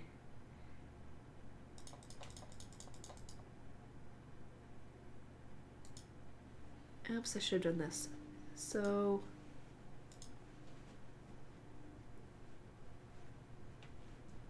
I love this tool because you just literally move the mouse along the line you want to select and it does it for you. Alright, so I'm going to save this selection. Oh, actually, I'm going to select and mask. Now, what's cool about this thingy is you can actually choose what it looks like on a different background just so you can see where it's selecting. So I am going to shift the edge in a little bit.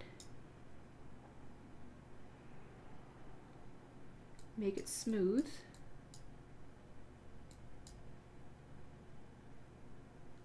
I want this shifted more. Alright, let's just do that. And you select Save Selection. I'm going to say Corset Sheen Hiding. And bink. Oops, I already made a mask. Delete, vector mask, delete, mask, and that again. Alright, so it's covered, and I gotta do it for that side now, but I do have to blend that in, so alright, Command Delicious sent me some images. Okay, that's what you're posting. I was wondering what that was. Okay. So, what is it entirely the costume? Are you wanting to say? Command Delicious is working on a costume, and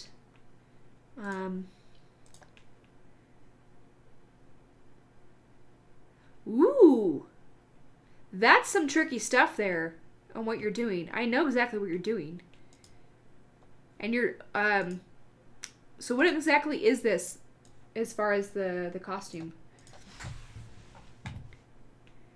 Alright, so we need to make this blend in a little bit more. Oops. Which one am I on? I'm on this one. Okay. I am still selected in the Chrome window. There we go. So these little areas I'm not too worried about because since I'm using masking, I'm going to move the hardest down at about 97%, actually 98%. And I'm going to add more of that red in there.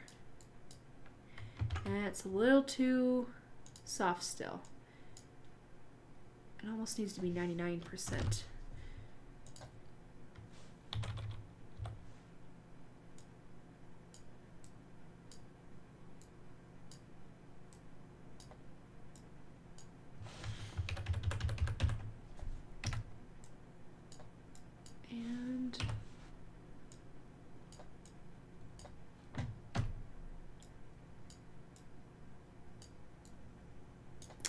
Okay, so does this sword have kind of a white edge to it? I think it does, actually. I will kind of fill in some of the gaps it did kind of miss a little bit.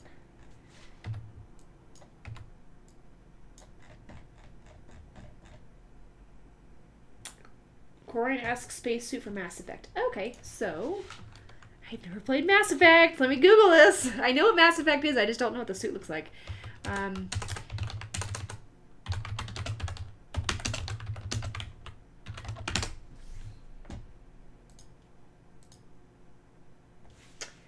Okay, so do you have an example picture you're trying to go after? Or like kind of an idea? I'm actually kind of curious because I'm looking at some of the suits here and I don't see any clear beneath stuff.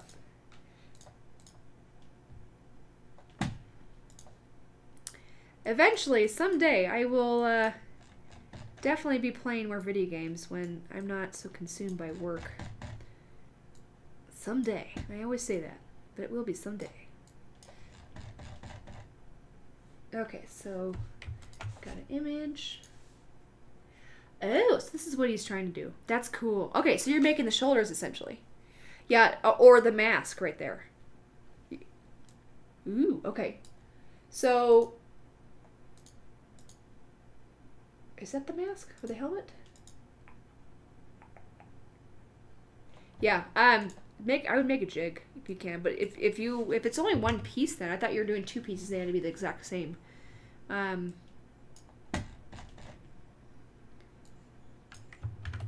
As much as I hate spending time making jigs, they really do help.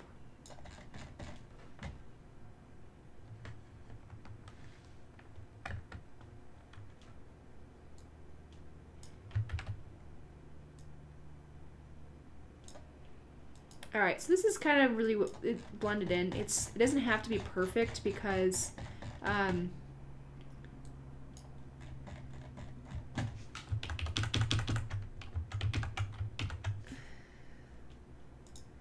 when you're zoomed out you can't see it as much. So I am going to blend in the tops of this there and there. So I'm going to move the brush to a more soft brush. Make sure you select it on. Oh, that's cool. You can actually go back and redo the selection. How did I do that? Wait a minute. Oh, I just learned something new! I did not know that. Unless this is, Oh, that's a new feature. Unless that's on mine. I will have to see. I like that. Okay. Working with plastic is so easy if you have the tools. This is true. You have a plastic welding tool? That's cool. Alright, let's go ahead and blend this brush. Make it bigger. Opacity needs to be 20%. So we're going to hide the edge here until we feel like it fully blends. There we go. Up here, brush, where does it end? There. So,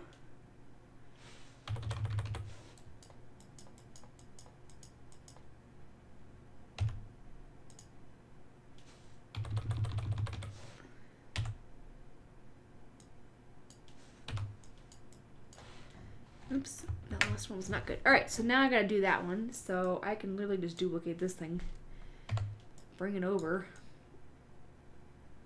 What color is going to match it the best?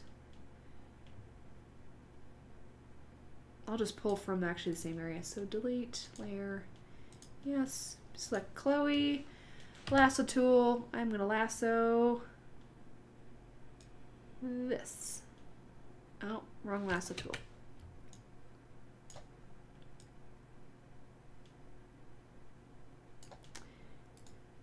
Labor copy, move that over, oops, smart object,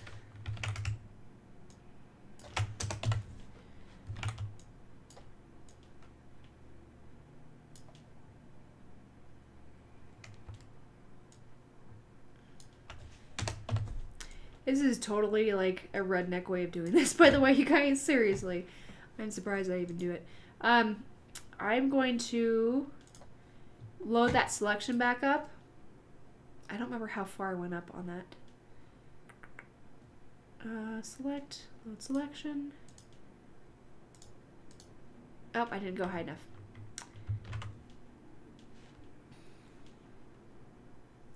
I need to turn that off.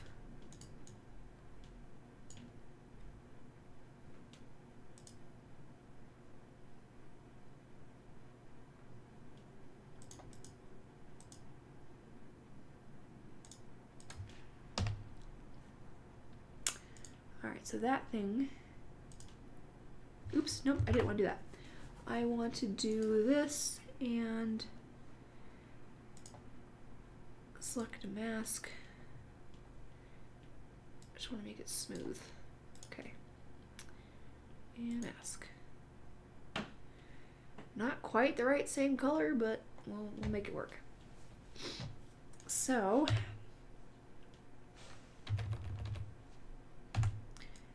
oops, I want to go X.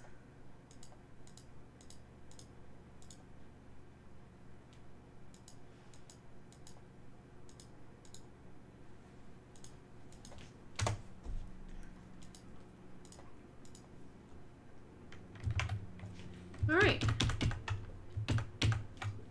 So, I'm going to put these in a group. So this is going to be corset, blah, blah. What is it? Corset sheen hider. Sure. All right. So to show you difference, what that does, so off and on. So that what we're trying to do is we're trying to create all the light coming from this side and not as much from that side. So there's that. Now let's work back again on the shadows here. Brush.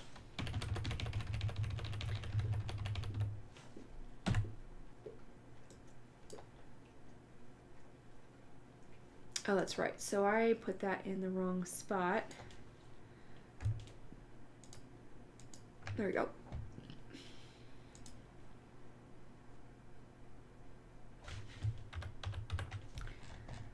I am going to actually do that on the sword too.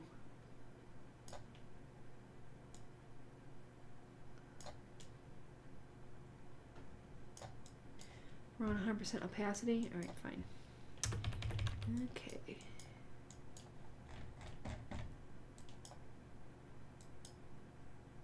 Ooh, I can't do it right there because then that changes this. So I can't touch that there, but I can work on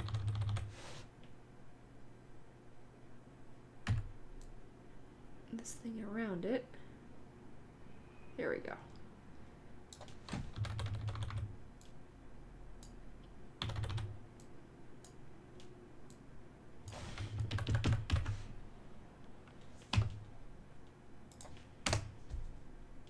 When you button smash like I do,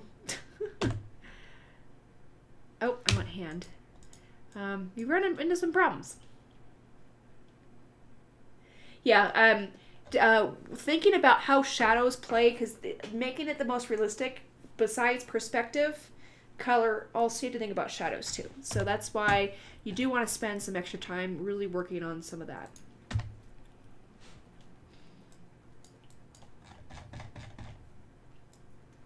And it's these small details that really make a collage or anything you are trying to Photoshop really work. I may come back in and do a second layer on top of that for those, but we'll see how that plays out. All right, so now we need to make her right side brighter. So, light. And now it is losing some of its punch, so I will go back in with the levels and kind of add a little bit of punch back to it. So, all right, so Shift F5, blacken it.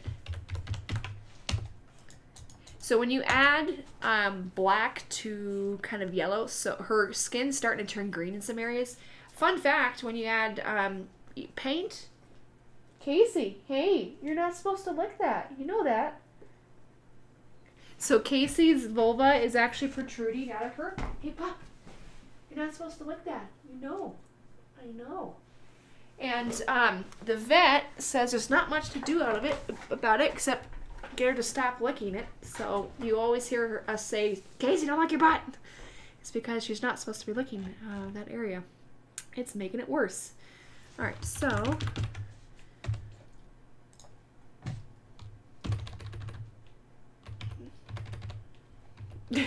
Camilla's just All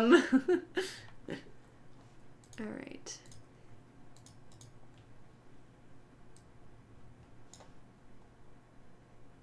And so since the light's kind of coming still directionally this way, I am going to kind of do...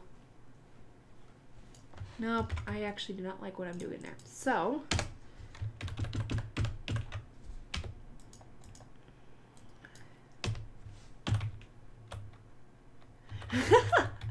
Well, that's... people always wonder why it's... we always say that, and it's like, well, she's a dog, and naturally she's going to lick her butt. Well, when we say don't lick your butt, it's, we don't want her to lick her private parts where her vulva's coming out. So, it's really what it is.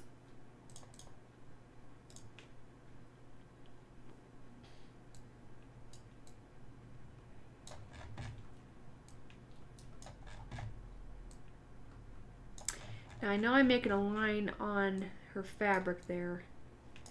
I will fix that in a moment by pressing X. Getting the hardness up there and coming in and painting by hand.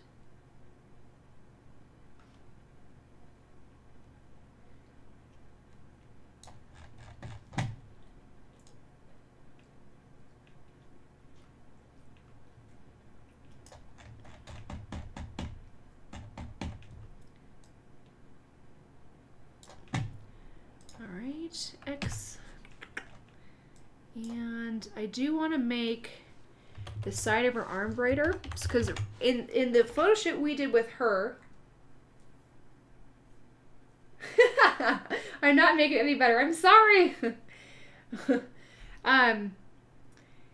The light is coming kind of well this way. If you're looking at the camera opposite, I don't know, whatever, kind of at an angle. So I kind of need to make the edge of her arm a little bit brighter.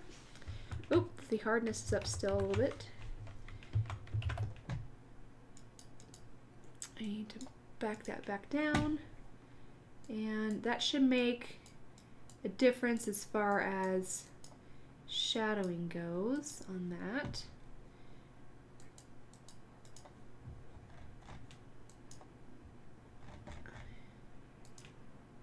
I'm going to do her hair just a little bit. So, if you're ever wondering, if you ever like wondering how I figured a lot of this out, a lot of this had to do with just looking at advertisements already on in like magazines and whatnot, and seeing how they did the blending and the shadows, and using, and if you find anything you really like, definitely save it, and then you can go back to these reference images as far as how this got done, essentially. And that's how I kind of figured out a lot of this stuff. The brightness is a little too much on this part, so lower down the opacity to 30%. Reverse that, and we're going to kind of go at this at an angle because the light is kind of coming from an angle. There we go. So an idea of how this is looking right now. So I'm going to turn these two off. So shadows and then that. So we're kind of blending in a little bit better. Not too shabby. We're still a long ways to go. Alright, so next, what do I want to do? I do want to add some punch to this. So let's add some levels.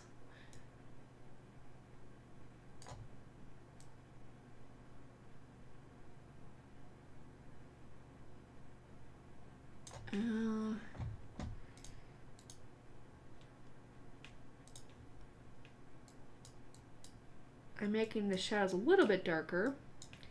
Oh, nope, I wasn't doing that. I was doing saturation. Just kidding.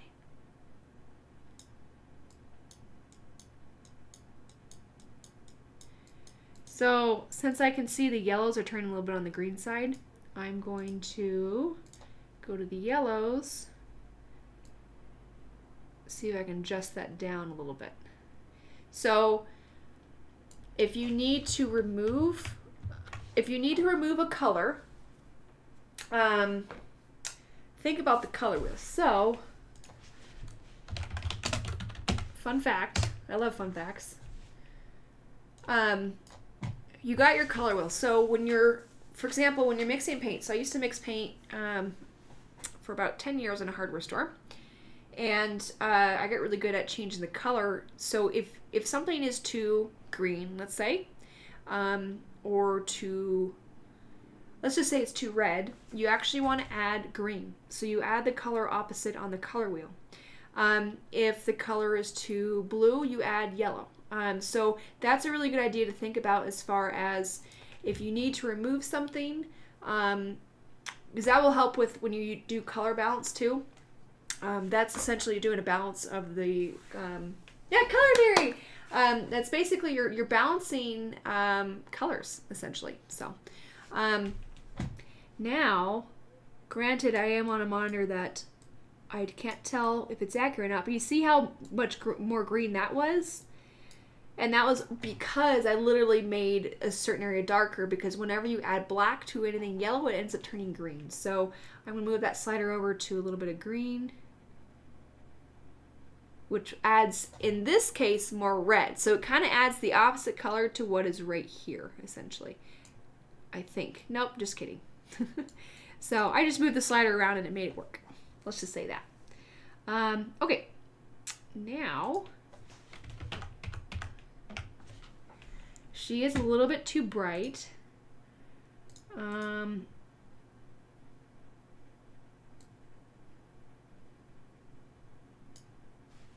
So I added that in there. And I will actually use exposure for once.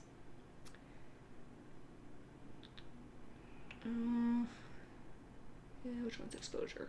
I always forget because I never use it. There you go.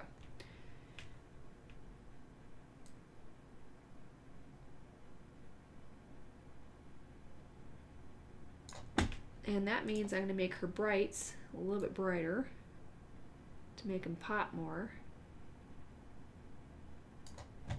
And I'm going to add some contrast in there.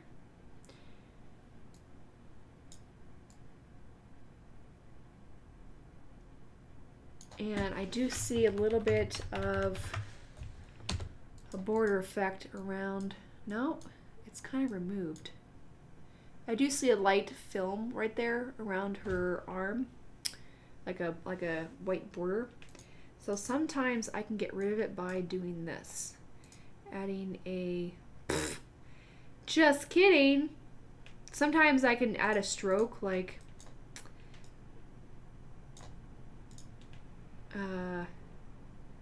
opacity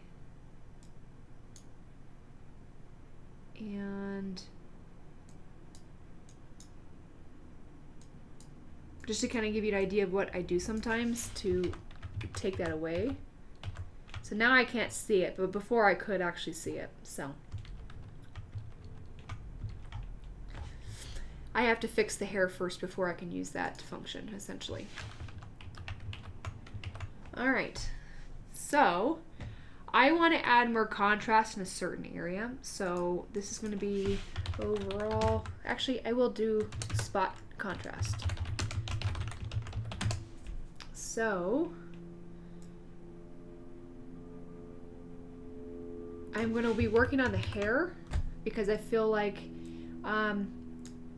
when we don't have any, when that's not on, this is a little too washed out, that you can't really see the texture as well because we are adjusting with the brightness and whatnot. And this makes certain areas a little bit darker too, and I kind of want to apply some of that. So when you do contrast too, it does actually bump up the saturation. So you do want to be careful about that.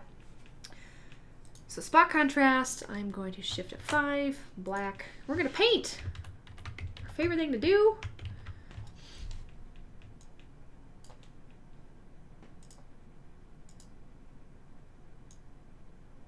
I'm doing an overall contrast at, let's see, I did want it kind of overall contrast, and now I'm going to do a spot.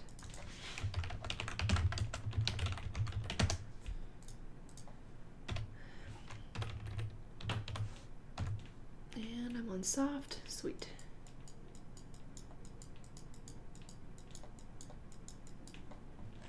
And I'm on 23%, let's add it to 40. So I'm kind of doing the edges, and I'm kind of doing a little bit here to add some sort of dimension a little bit. I do want to contrast these cuffs because it makes them stand out a little bit more.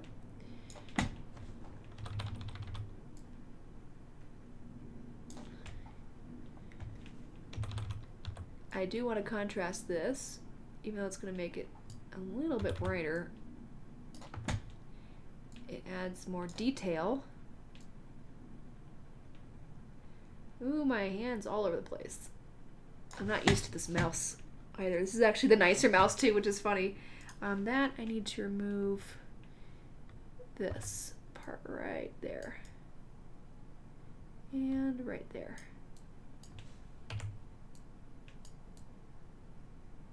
There we go. So, we're at 30%. I am going to do the sword. So this is why photography editing can take so damn long, is you are really trying enhancing certain features as you go. Yeah, I could do that. I could do the layer thing, mask it black and do darken too. I just kind of stick with what I'm used to doing, so. And let's see. Down here needs to be contrasting a little bit more. And I am going to do these, make them stand out a little bit more. Let's go 100%.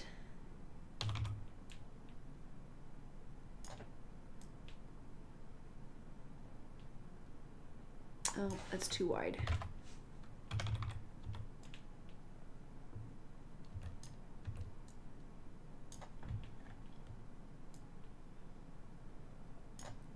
So this is kind of how you make things stand out a little bit more when they're in a shadow, too.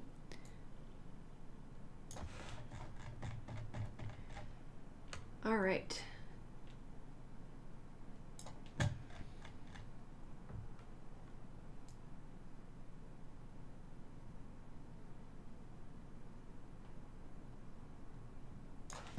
I really need a Wacom tablet someday. I know Commandalicious and I talked about this for a moment. Or was it you or was someone else? I think it was someone else. I think it was Aaron Root. I think it was Mr. Aaron Root who took these photographs for us. Alright, so to give you an idea of what we have done so far.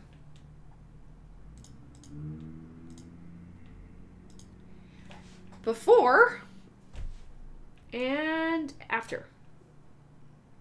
So definitely a little bit more dramatic, definitely a little bit better balance as far as light distribution.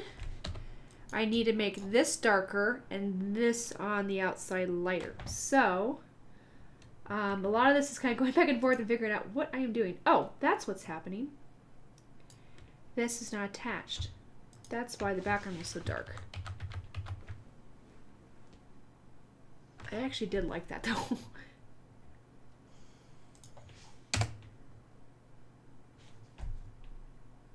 Actually,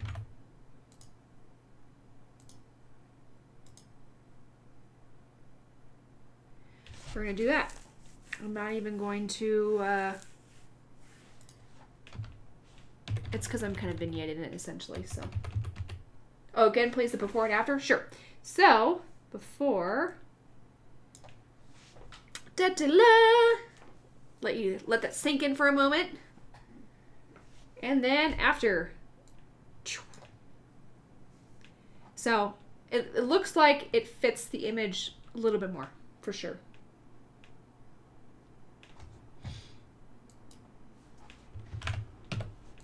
So I'm kind of using actually the shadow I'm still on that shadow layer, and I'm actually doing it on the background because I didn't make it fit the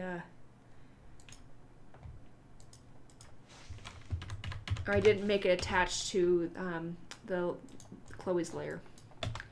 Alright, so I do need to make this elbow a little bit darker. So I need 30%.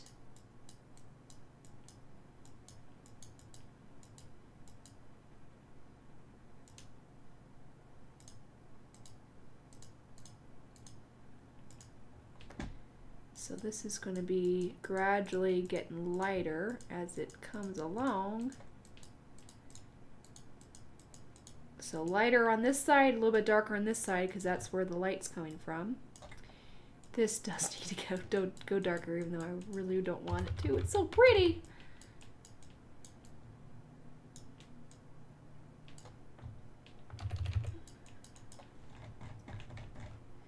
And we need to darken that part of her face a little bit more.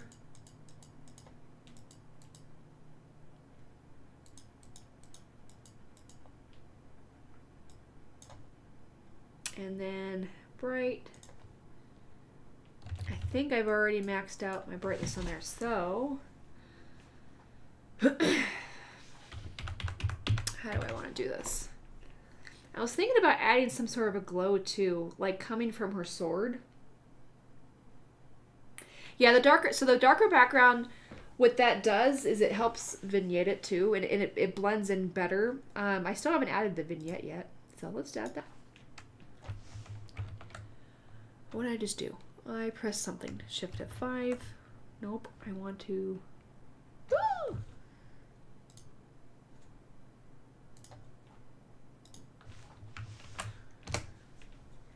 Alright, so brush.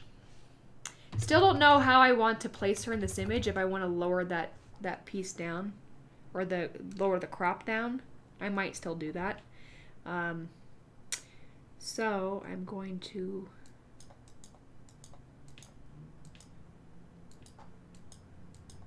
So if you paint on the side and on the image, it still does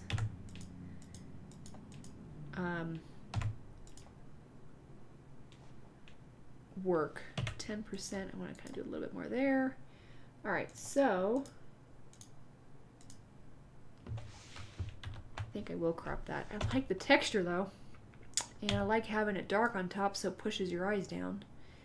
So we can probably either crop it there,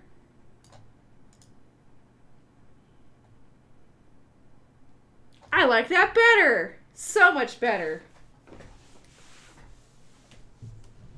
I think the only thing that would irritate me about that is her right elbow left from our perspective. Yeah, I need to work on that a little bit more, and I need to work on it to the point where I'm not losing so much color too. So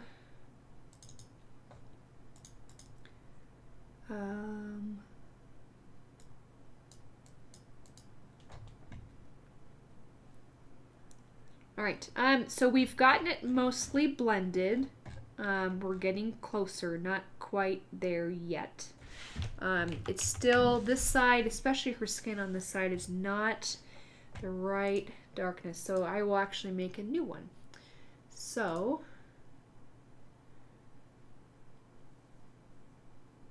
I think I'm going to do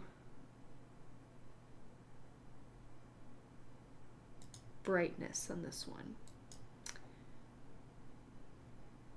because see, it gets dark enough to where it still maintains the color, and that's what I kind of want on that side. So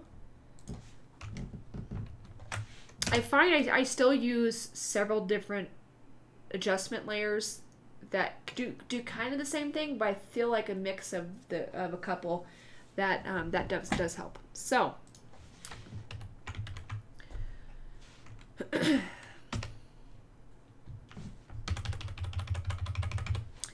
20%.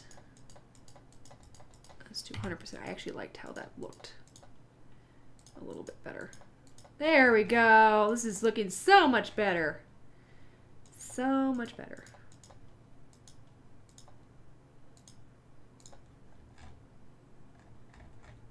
I'll do a little bit on her face. Much better. That was bothering me. And on this knuckle too.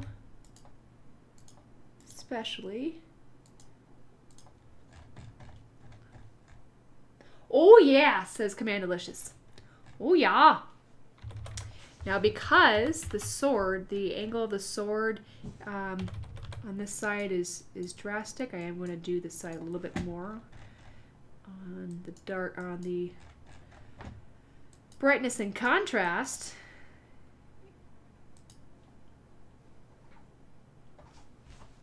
And sorry, this isn't my work. Don't need to respond to that right now.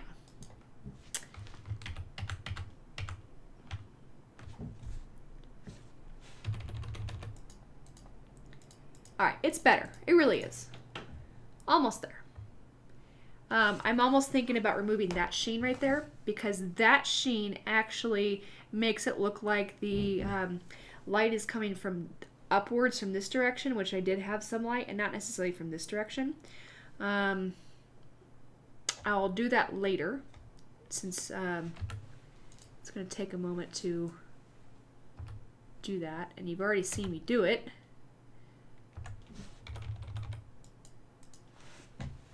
So what's next? Let's see.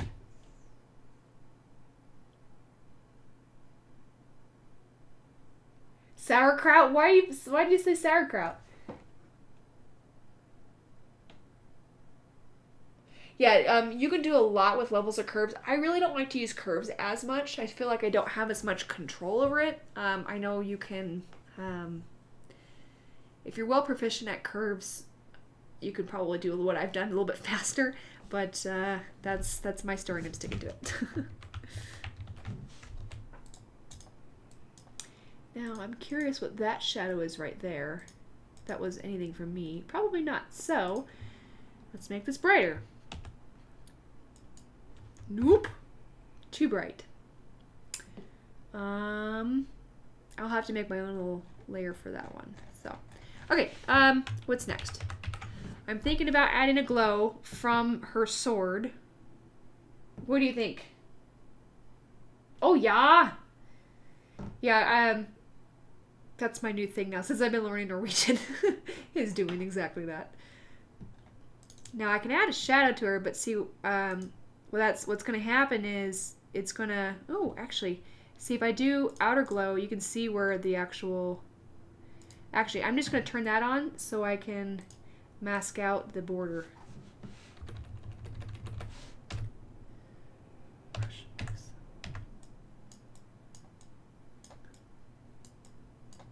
Because the shadow will actually, whatever shadow I add on will actually be on this line too.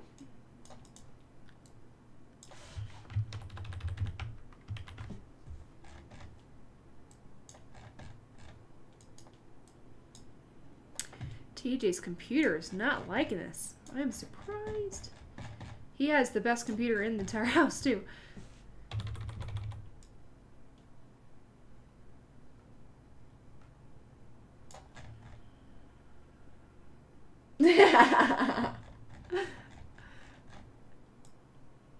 Well, eventually I will build a tower pretty soon, and then I don't have to use his computer for any Photoshop or Lightroom streams. He already doesn't like me using his computer, so this is a please don't break my computer moment. Alright, so literally what I'm doing is there's random pixels scattered around here that you really can't tell that are included in this layer, and essentially it'll show up in the shadow a little bit. So I'm trying to remove some of the excess so it looks more uniform. Turn off the outer glow. That drops shadow. So, oh, they've changed this. Oh no, I don't have the ability to...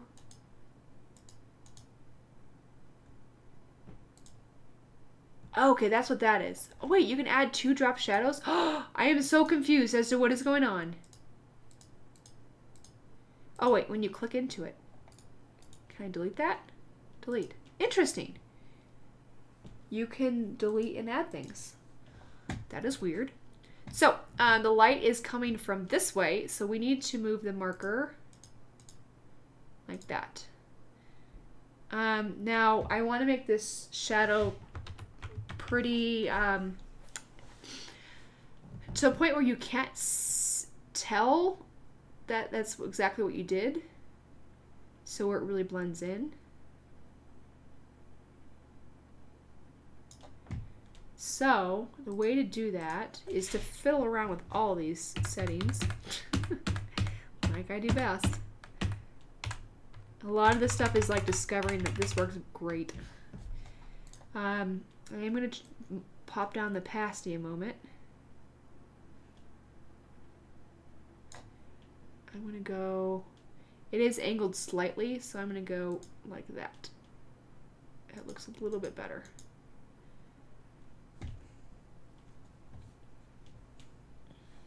Okay, so, do I need to alter that in any way? Spread, makes it more, and just multiply, do we want that? I think multiply works. What are the different options?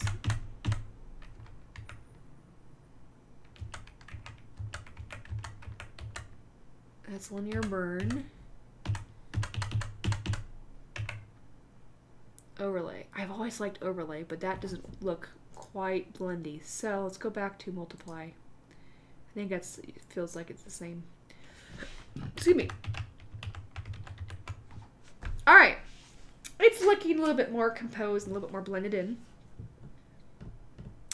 Now the question is, are we done yet? Oops, outer glow's back on.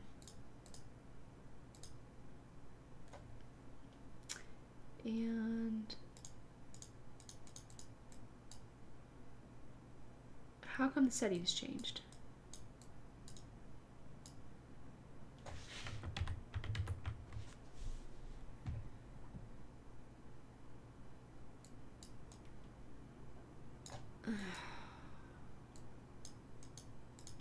When I closed out of that, apparently I didn't press OK, I pressed cancel. So we're going to redo this.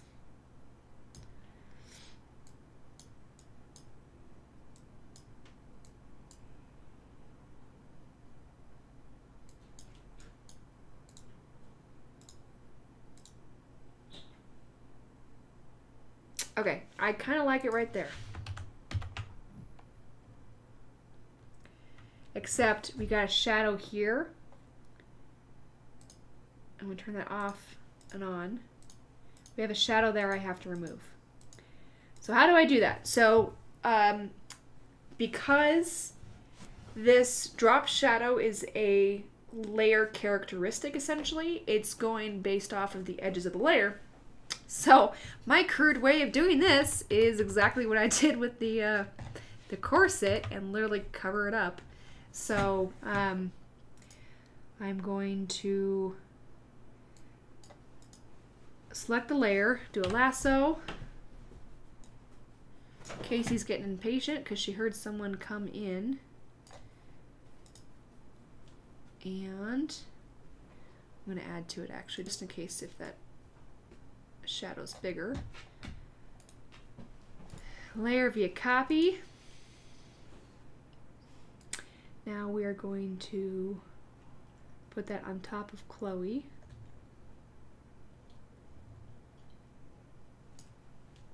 And lower the opacity. And click on that. Let's do our selection. Fun stuff, eh? Did you ever think it would take, or this being this involved, to kind of do blending? I'm sure I'm doing some of this really backwards, but this is how I've learned to. A lot of the stuff I was taught to in photography school, so some of this is legitimate that I know. And we're going to select a mask. I want to make it smooth.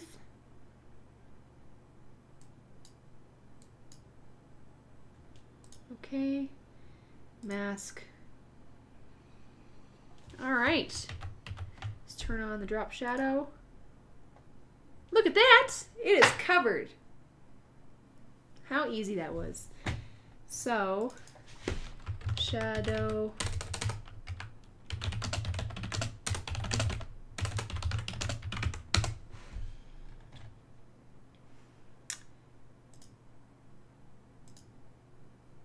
It seems like the drop shadow is not even doing anything right now. I don't want outer glow.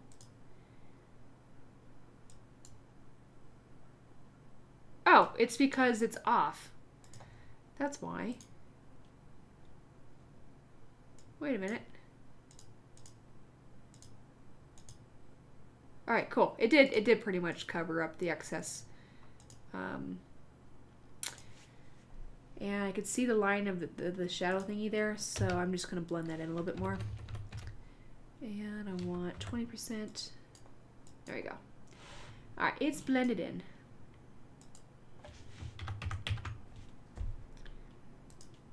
So that's removing that shadow so it looks more realistic, essentially.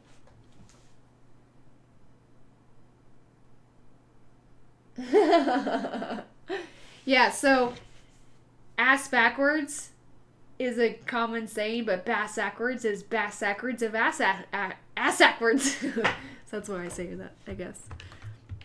All right.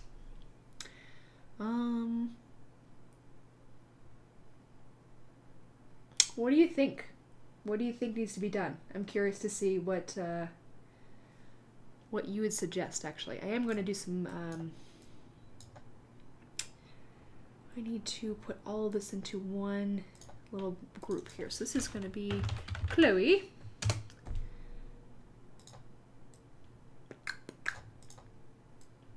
I already have a Chloe layer, so I'm going to include that.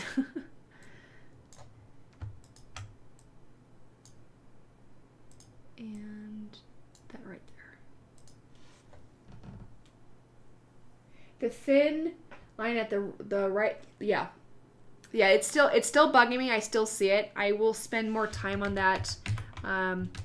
See, when you zoom out, you can see it, but when you zoom in, you can barely see it.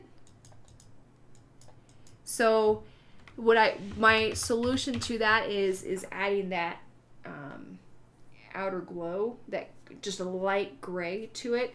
But I need to clean up the edges of her hair first before I do that. So I'm gonna wait to do that later. Do you think it needs like a, no, at her corset? Oh, right there, got it.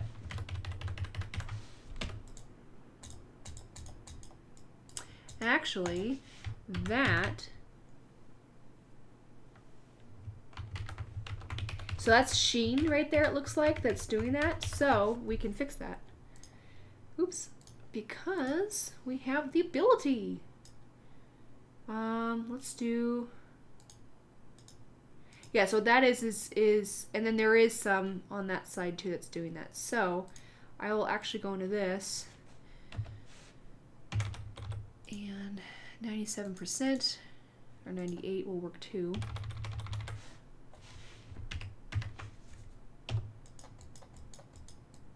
Brush.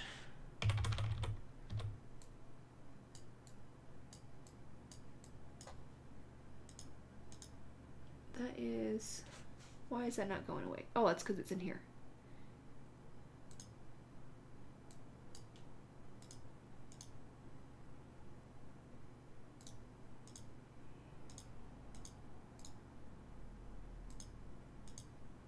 All right, I just had to actually turn that off. That's what it was.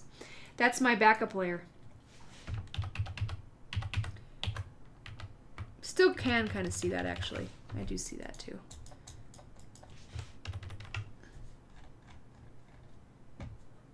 So I'm literally just going to kind of see if I can tuck in the edges a little bit more. has 20%.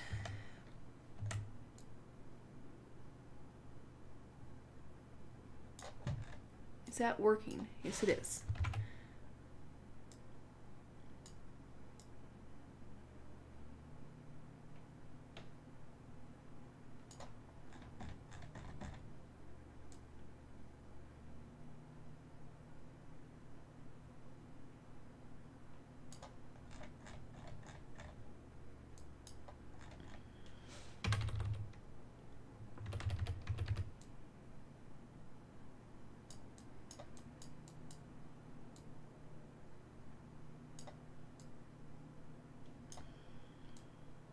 This kind of allows you to shape things too, which is really nice.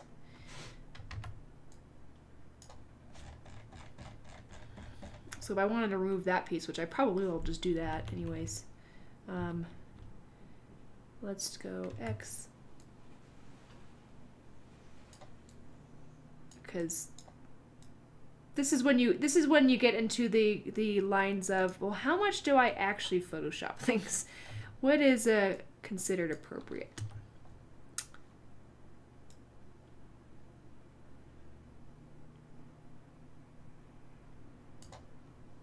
So, how that looks now.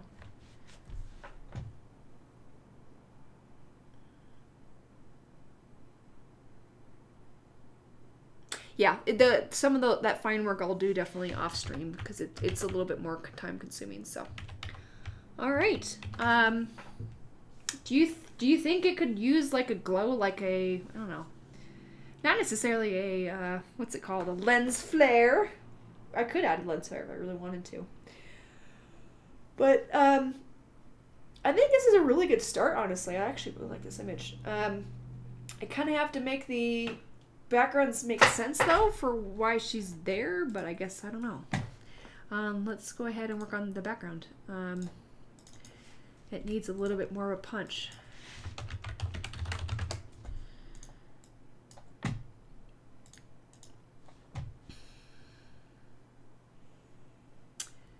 Let's do,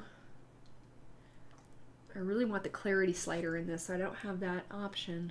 I've already used it. It needs a little bit more contrast.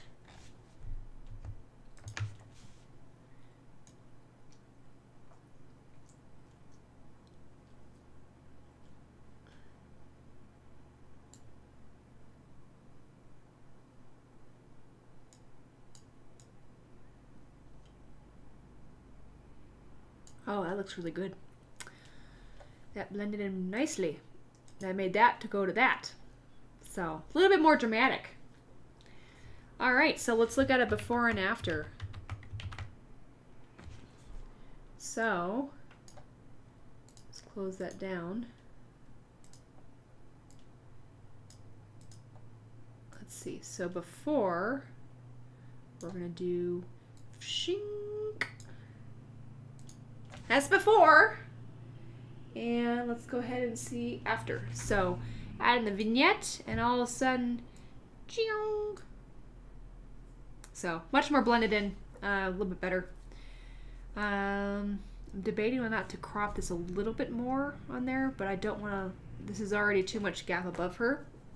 So, I could make her star look more bright. I could do that. At this point, I'm just kind of finding things to work on this, and then I'll probably be ending the stream shortly because I do have to go to work in a little bit. So I'm going to do a contrast. Now adjustments, I'm going to make a new contrast. This is going to be star contrast. And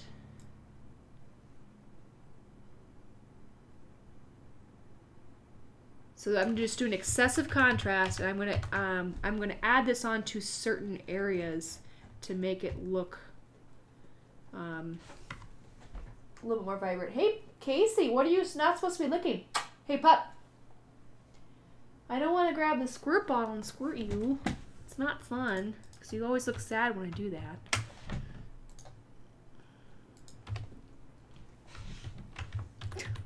She goes back to licking her butt again.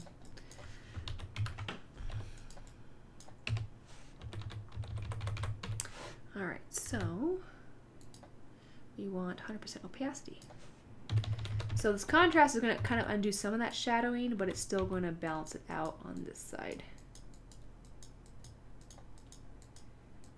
So, and another thing is you want to do with eyes, if she was looking directly into the camera, you want to sharpen the eye where you have your color. That makes your eyes really stand out, essentially. It's a really good trick too, if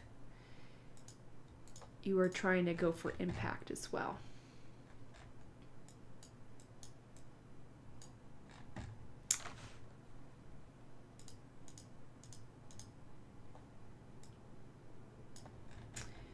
All right. Well, while we're at it, we might as well make some of the metal thingies a little bit more contrasty. We're at 20%. Duh. That's why it's not really working.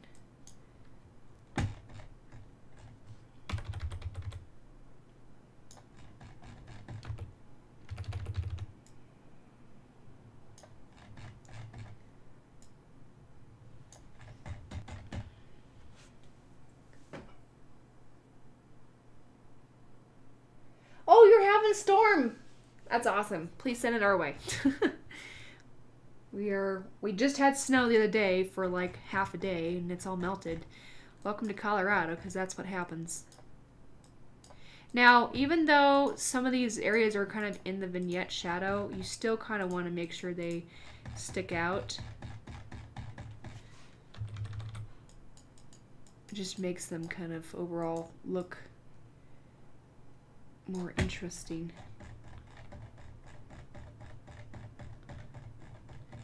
Alright. So, how did that do? You mostly see it on the star, which is what I kind of wanted to be bright.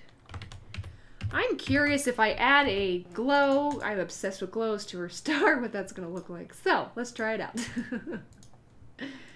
Oh my god, this is like my lens flare for whatever director who always does lens flares. I think on what Transformers, whatever his name is. Alright, so Shift F5.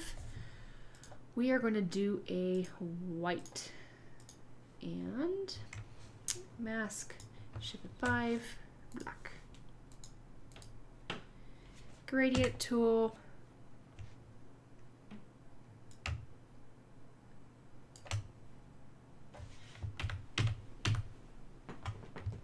I want to make it bigger.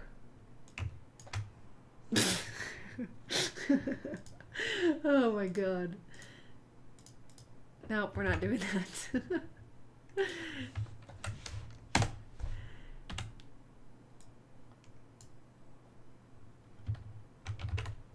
Let's see. A little over more. Alright, that looks a little bit more center. So I'm going to do this to screen. Usually that works well. Let me add a color to that. And then you can just change the color overlay too, which is really nice. And then that way you don't have to change the color with the fill option. So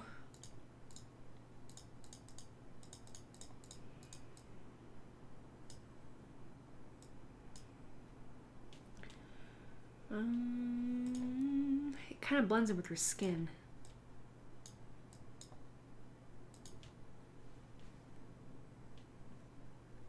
You should upload your avatar work for... I would like to see that. Alright.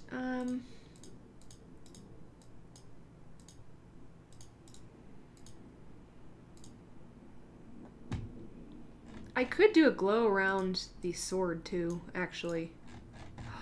Ooh, that would be really neat! I just mask out the sword. Hi, pup. Were you excited? Because I got all excited? That's what I'm going to do. That's the last thing I'm going to do. I'm going to mask out the sword, and then we are going to make it glow. That I think is cool. What? She's pawing at me right now. Roo, roo, roo, roo. Come here. You want to say hi to everyone? You want to hop up? Nope, we're going to go on the bed. All right, pop your butt down. You prefer the glowing star over glowing sword? Oh wait, no. You're doing the alligator thing. Glowing sword. Yes, we're going to do that. I might do both. I can always turn it off and do it. So, here's how we do it. Ooh, I just noted something. Shadows, is that on that layer? No, it's on this layer. Brights. There we go. That needs to be cleaned up a little bit.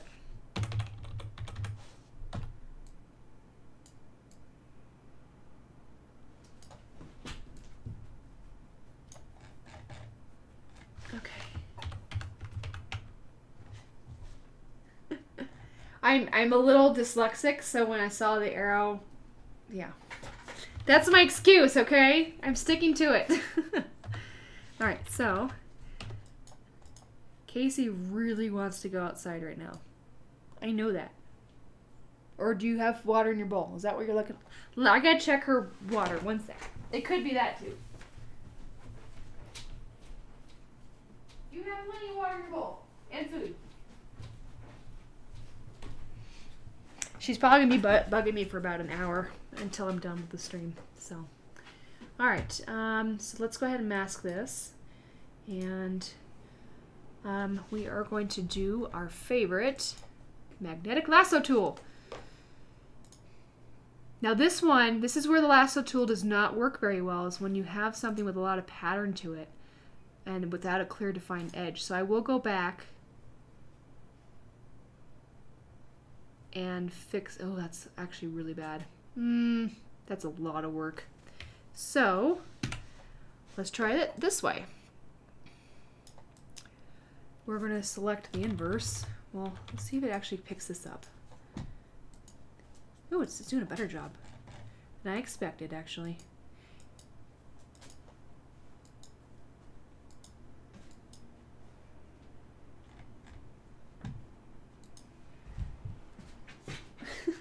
She's so annoyed right now. I'm not listening to her. Pretty soon she'll paw at the floor. It's so funny. When she gets frustrated, she just lightly starts pawing at the floor, waiting for us to come around to tell her, don't paw at the floor. You can't dig there.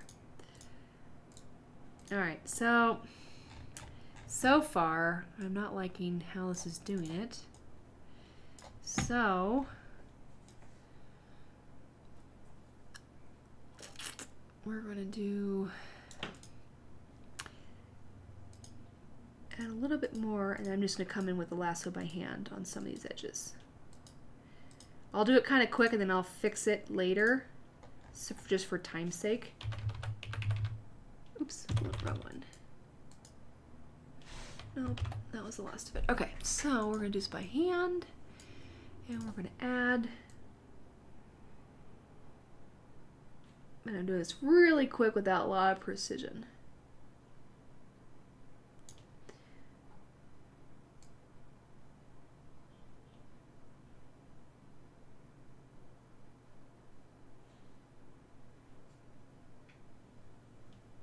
Okay.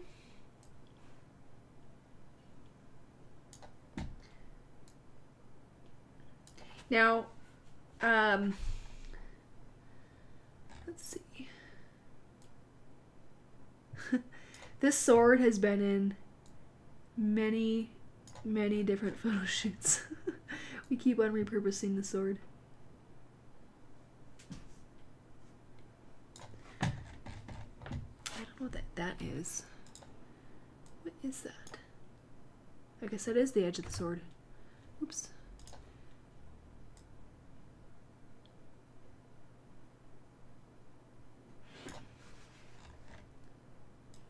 Casey's so mad. So mad.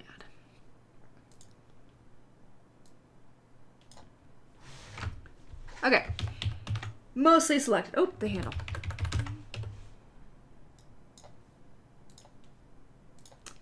And add that.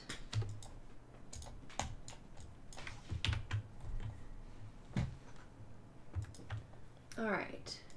That link is not found, Command Delicious, unfortunately.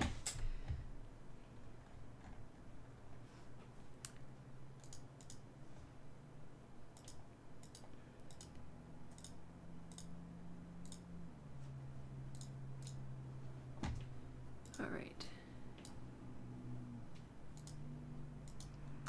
She's going in the closet. She's either going to lay down or she's going to dig on the floor. She's laying down.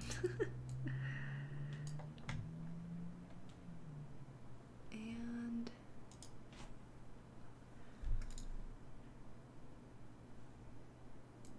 actually, I do need to get this pretty good looking as far as selection, so that when I do have to do that masking trick thing. It helps make the edges more accurate, so I do have to spend some time on this.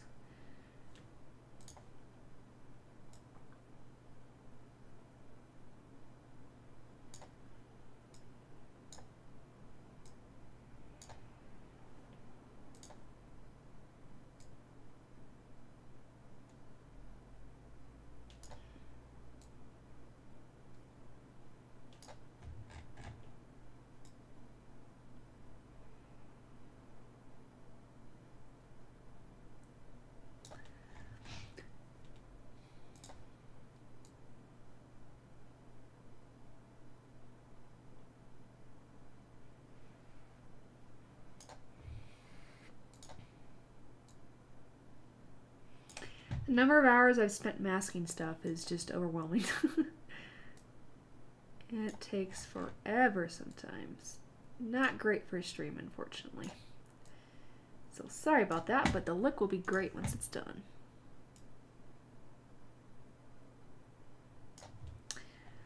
And this is all by a mouse. You can do wonders with just a mouse. You don't have to have a Wacom tablet. You just have to train your hand to be nice and still. Does help. I used to be a phlebotomist for a month. No, not a month. For a little bit. I'd say about 7 months.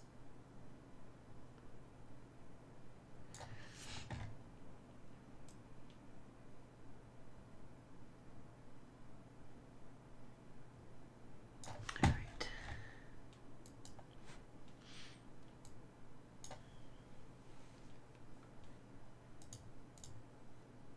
Yeah, it's 404 not found. That link for me, Command Delicious.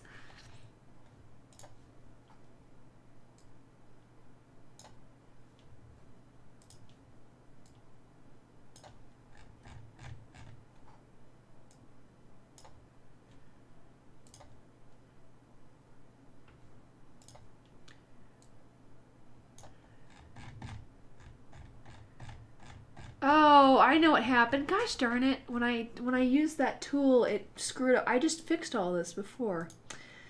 So that's the downside of using the Smart Select tools. It'll alter. If you already have a selection going, it'll alter what you've already done. Poopy. Oh well.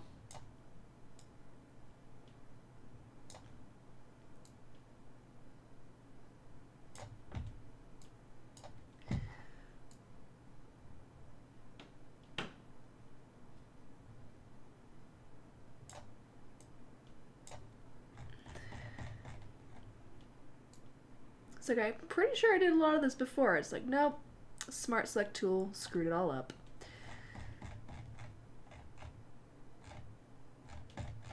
Alright, so I am going to save this selection if I do decide to go back and redo this and make it a little bit more not so rushed.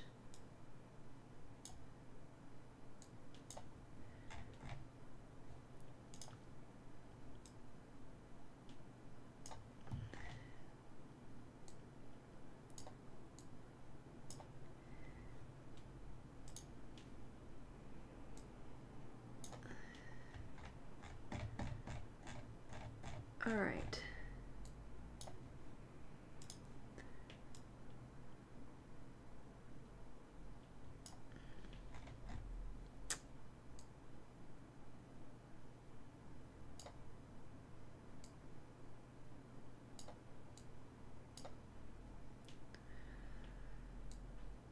That really undid a lot of what I just did. Crap. Now the kind of the ghosting around there, that's some of the brightness. I do have to fix that. I will, and I'm trying to see, I'm curious to see how much that is going to be removed when I add this glow on, so that's why I'm not as concerned about that. Okay.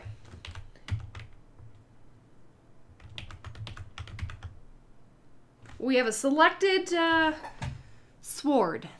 So now let's save our selection. Sword.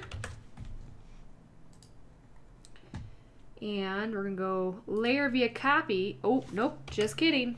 Select a mask.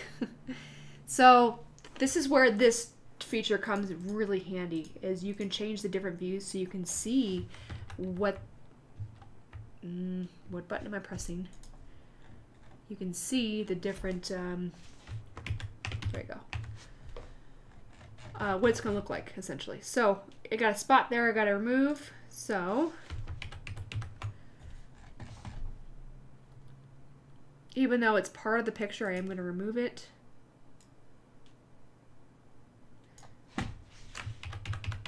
The glow should cover it. Alright, select a mask. And we are going to do, nope, not yet.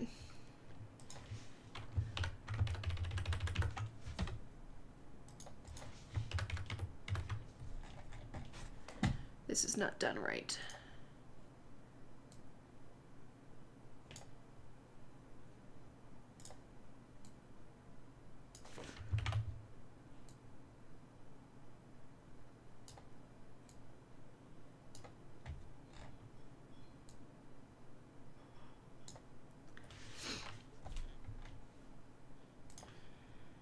It's almost like you have to just go for it. Just do the masking and get it over with before you find more spots that need to be fixed.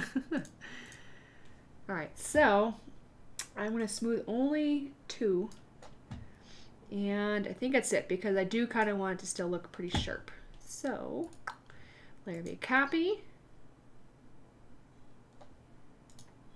No drop shadow. We are going to put this on top of... Now what changed there?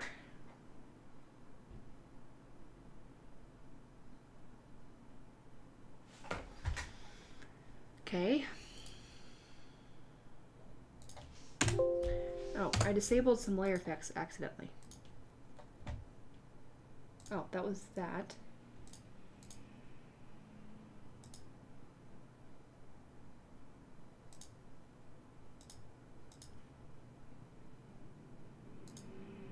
Oh.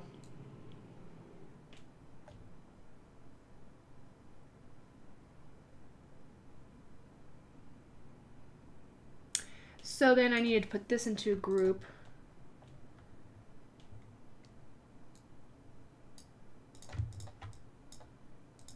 And have Alt. This is where layer order can get really tricky.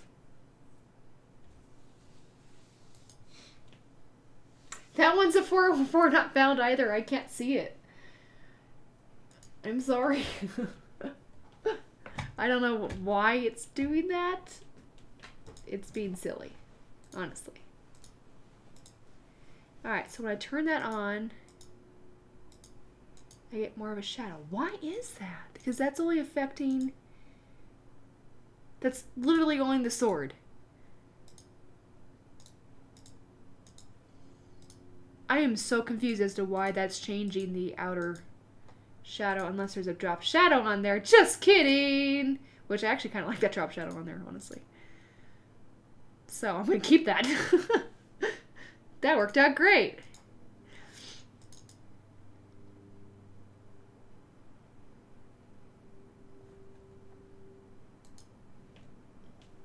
Okay, connection is not private. I am okay with that.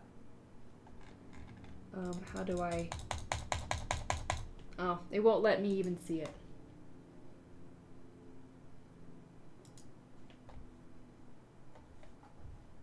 You can send it to me on Slack. Not Slack, just kidding. Discord. Slack is for my three works. All right, let's do a glow. So now that we have that masked, interesting. That's how that's going to work. Fine. We are not going to do precise. We're going to do softer, and we are going to see what this looks like. And I do not want that contour.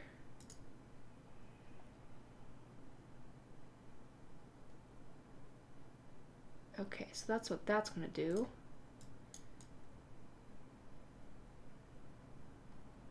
It's not bright enough, honestly. So we need to do spread. Is it spread? There we go. That's what I kind of wanted.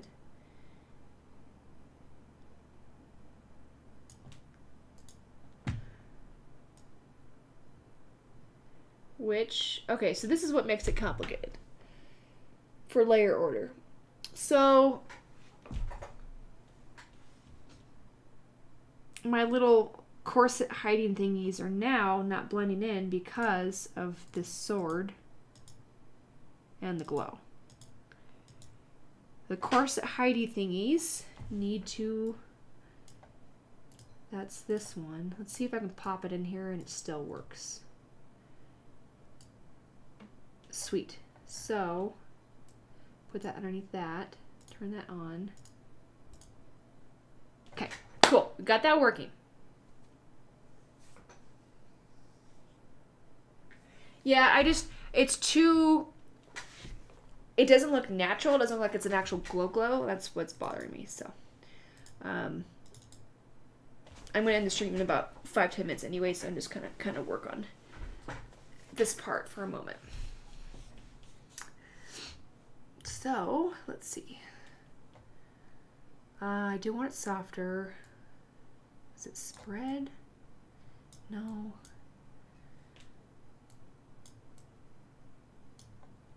Do I want it to be more of a yellow? Is that what's bothering me?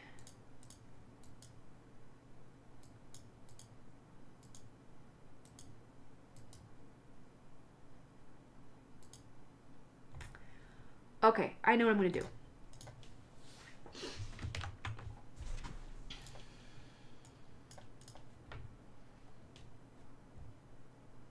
I'm not even going to tell you what I'm going to do.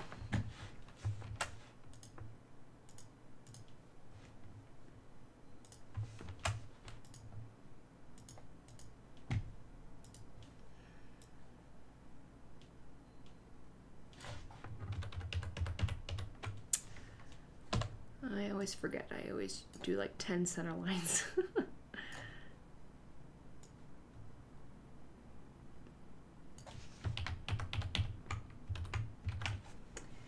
And this is probably not going to work, but we'll see.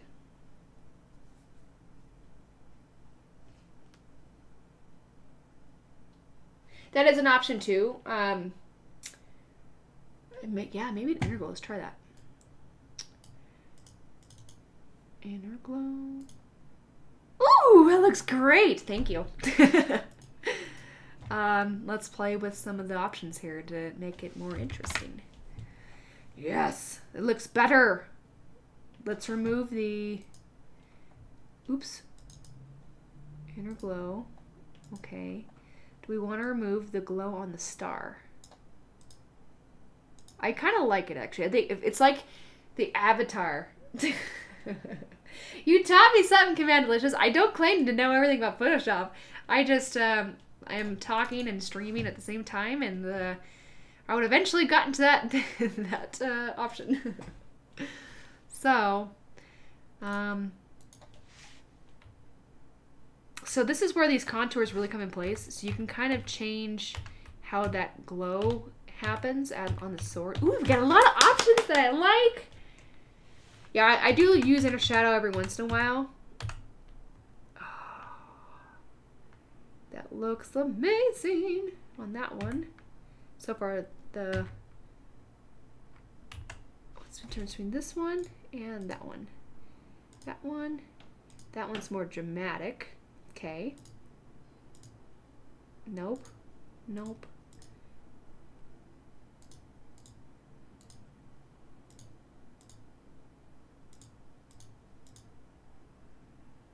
All right, Command Delicious. I like it that way where you can see the edges a little bit more, or you like it that way where it's more glowy. I will wait the 30-second stream delay. I think I like it more glowy. Glowy rhymes with Chloe. More edges, you think? It would stand out on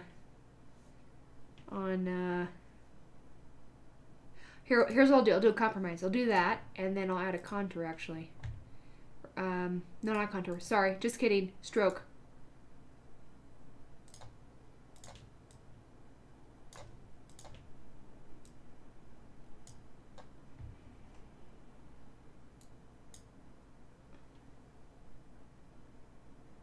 How about that?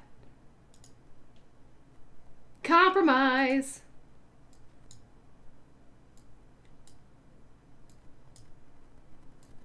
Can I tell? Air glow. Wait a minute. Which one was I changing? That one.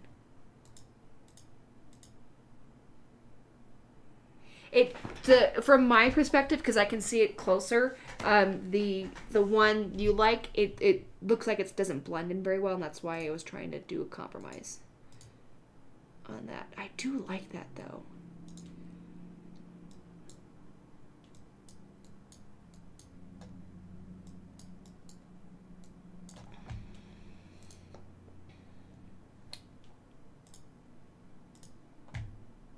Okay, so what if I were to do a contour instead? That looks weird. I like playing with contours too, actually. Oh, look at that! It gives it more definition, but it definitely looks fake. This is all probably gonna look fake. I'm just curious what this looks like. It almost looks like it's vibrating. Like it's like the power is coming off of it. But it is making it look darker, so we're not doing that. We're gonna do a stroke. And we're gonna have the color not be so stark, but still enough to outline it. What's this overprint button? I have never seen that before. I like that.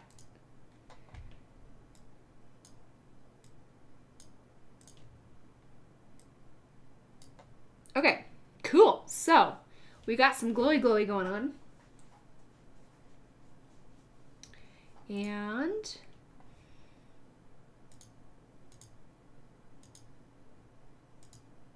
so that's what that inner glow does.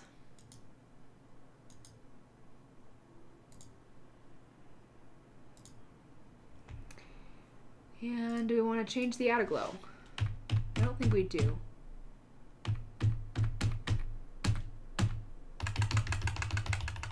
Okay, cool. So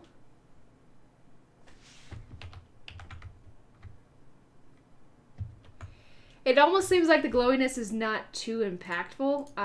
I will probably end up playing around with it to see what works. What if I were to do...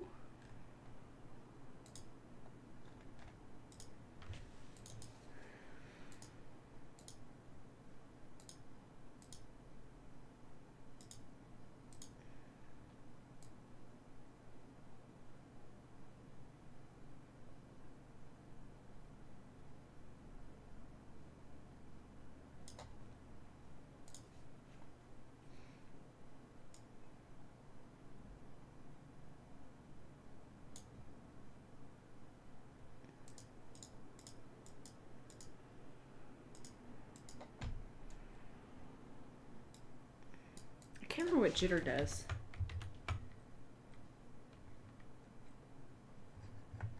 I'm not going to sharpen the sword layer just... Actually, I could sharpen it because it is a smart object. Have I made a smart object? I have not. Cancel. So... Here's how you can... So if I make a smart object now, all of these settings I just did for these effects are gonna save on it. So I'm going to copy the layer style, remove the layer, clear layer style, convert to a smart object, paste layer style, and now do a filter, sharpen,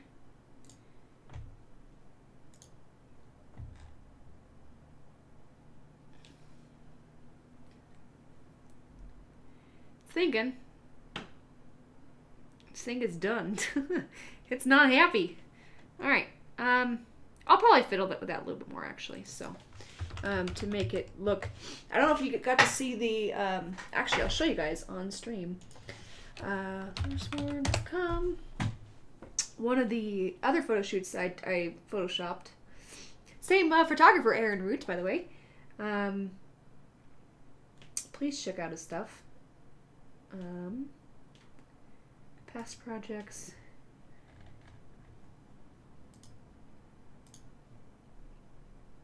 So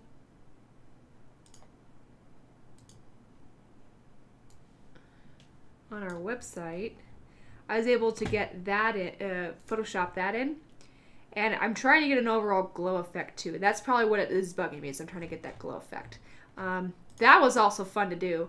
So this literally is a white line that I did all adjustments in those the settings I'm doing on the layer style. That's literally what I did. So that is pretty powerful as far as that that tool. So, oop, I was looking at Mass Effect.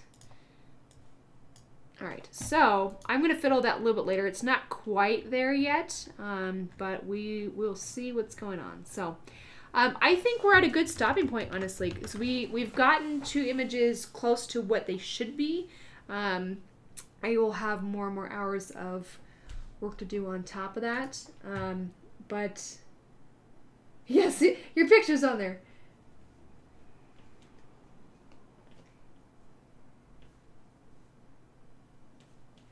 So thank you guys for watching and for joining in. We do plan on doing, I plan on doing more Photoshop streams in the future, and eventually when I get a new tower, it'll be easier for me to actually do a Lightroom stream too, and that's something I really want to do, is just show the photography editing process. A lot like this actually, but a different software. So my name is Brianna. I'm at Ulvgraven, which is Wolf and Raven in Norwegian, so ULVOGRAVN. We are the Loresworn Order, at Loresworn Order. If you want to find out when we're streaming next, our Twitter handle is the best way to go. We do plan on doing more streams soon, as our workload is kind of coming down a little bit. And sign up for our weekly newsletter if you haven't, because that way you can see what we're doing for the month. We still have some more October stuff coming out too, pretty soon. So. Oh, did you ever used to play Commander Keen? That was one of my favorite games as a kid. And that's something I actually really do want to play on a stream too, is like an old flashback rendition of some of the games I used to play. Or nostalgia edition, essentially. So, thank you for watching, and look for more cosplay stuff coming up in the future. We're excited to show what we're going to do. Well, I am going to be doing a, before I forget, we are going to be doing a photo shoot for my Toph Bayfog cosplay, and I'll be doing the same thing here, is how to edit the rocks in there to make it look like I am making earth moves. So to jump back a moment, if you do want to sign up for the newsletter, it's on our website under the order. You can sign up for the newsletter, and that's it. All right, well, thank you for watching, and I hope you have a lovely evening and day. Bye-bye!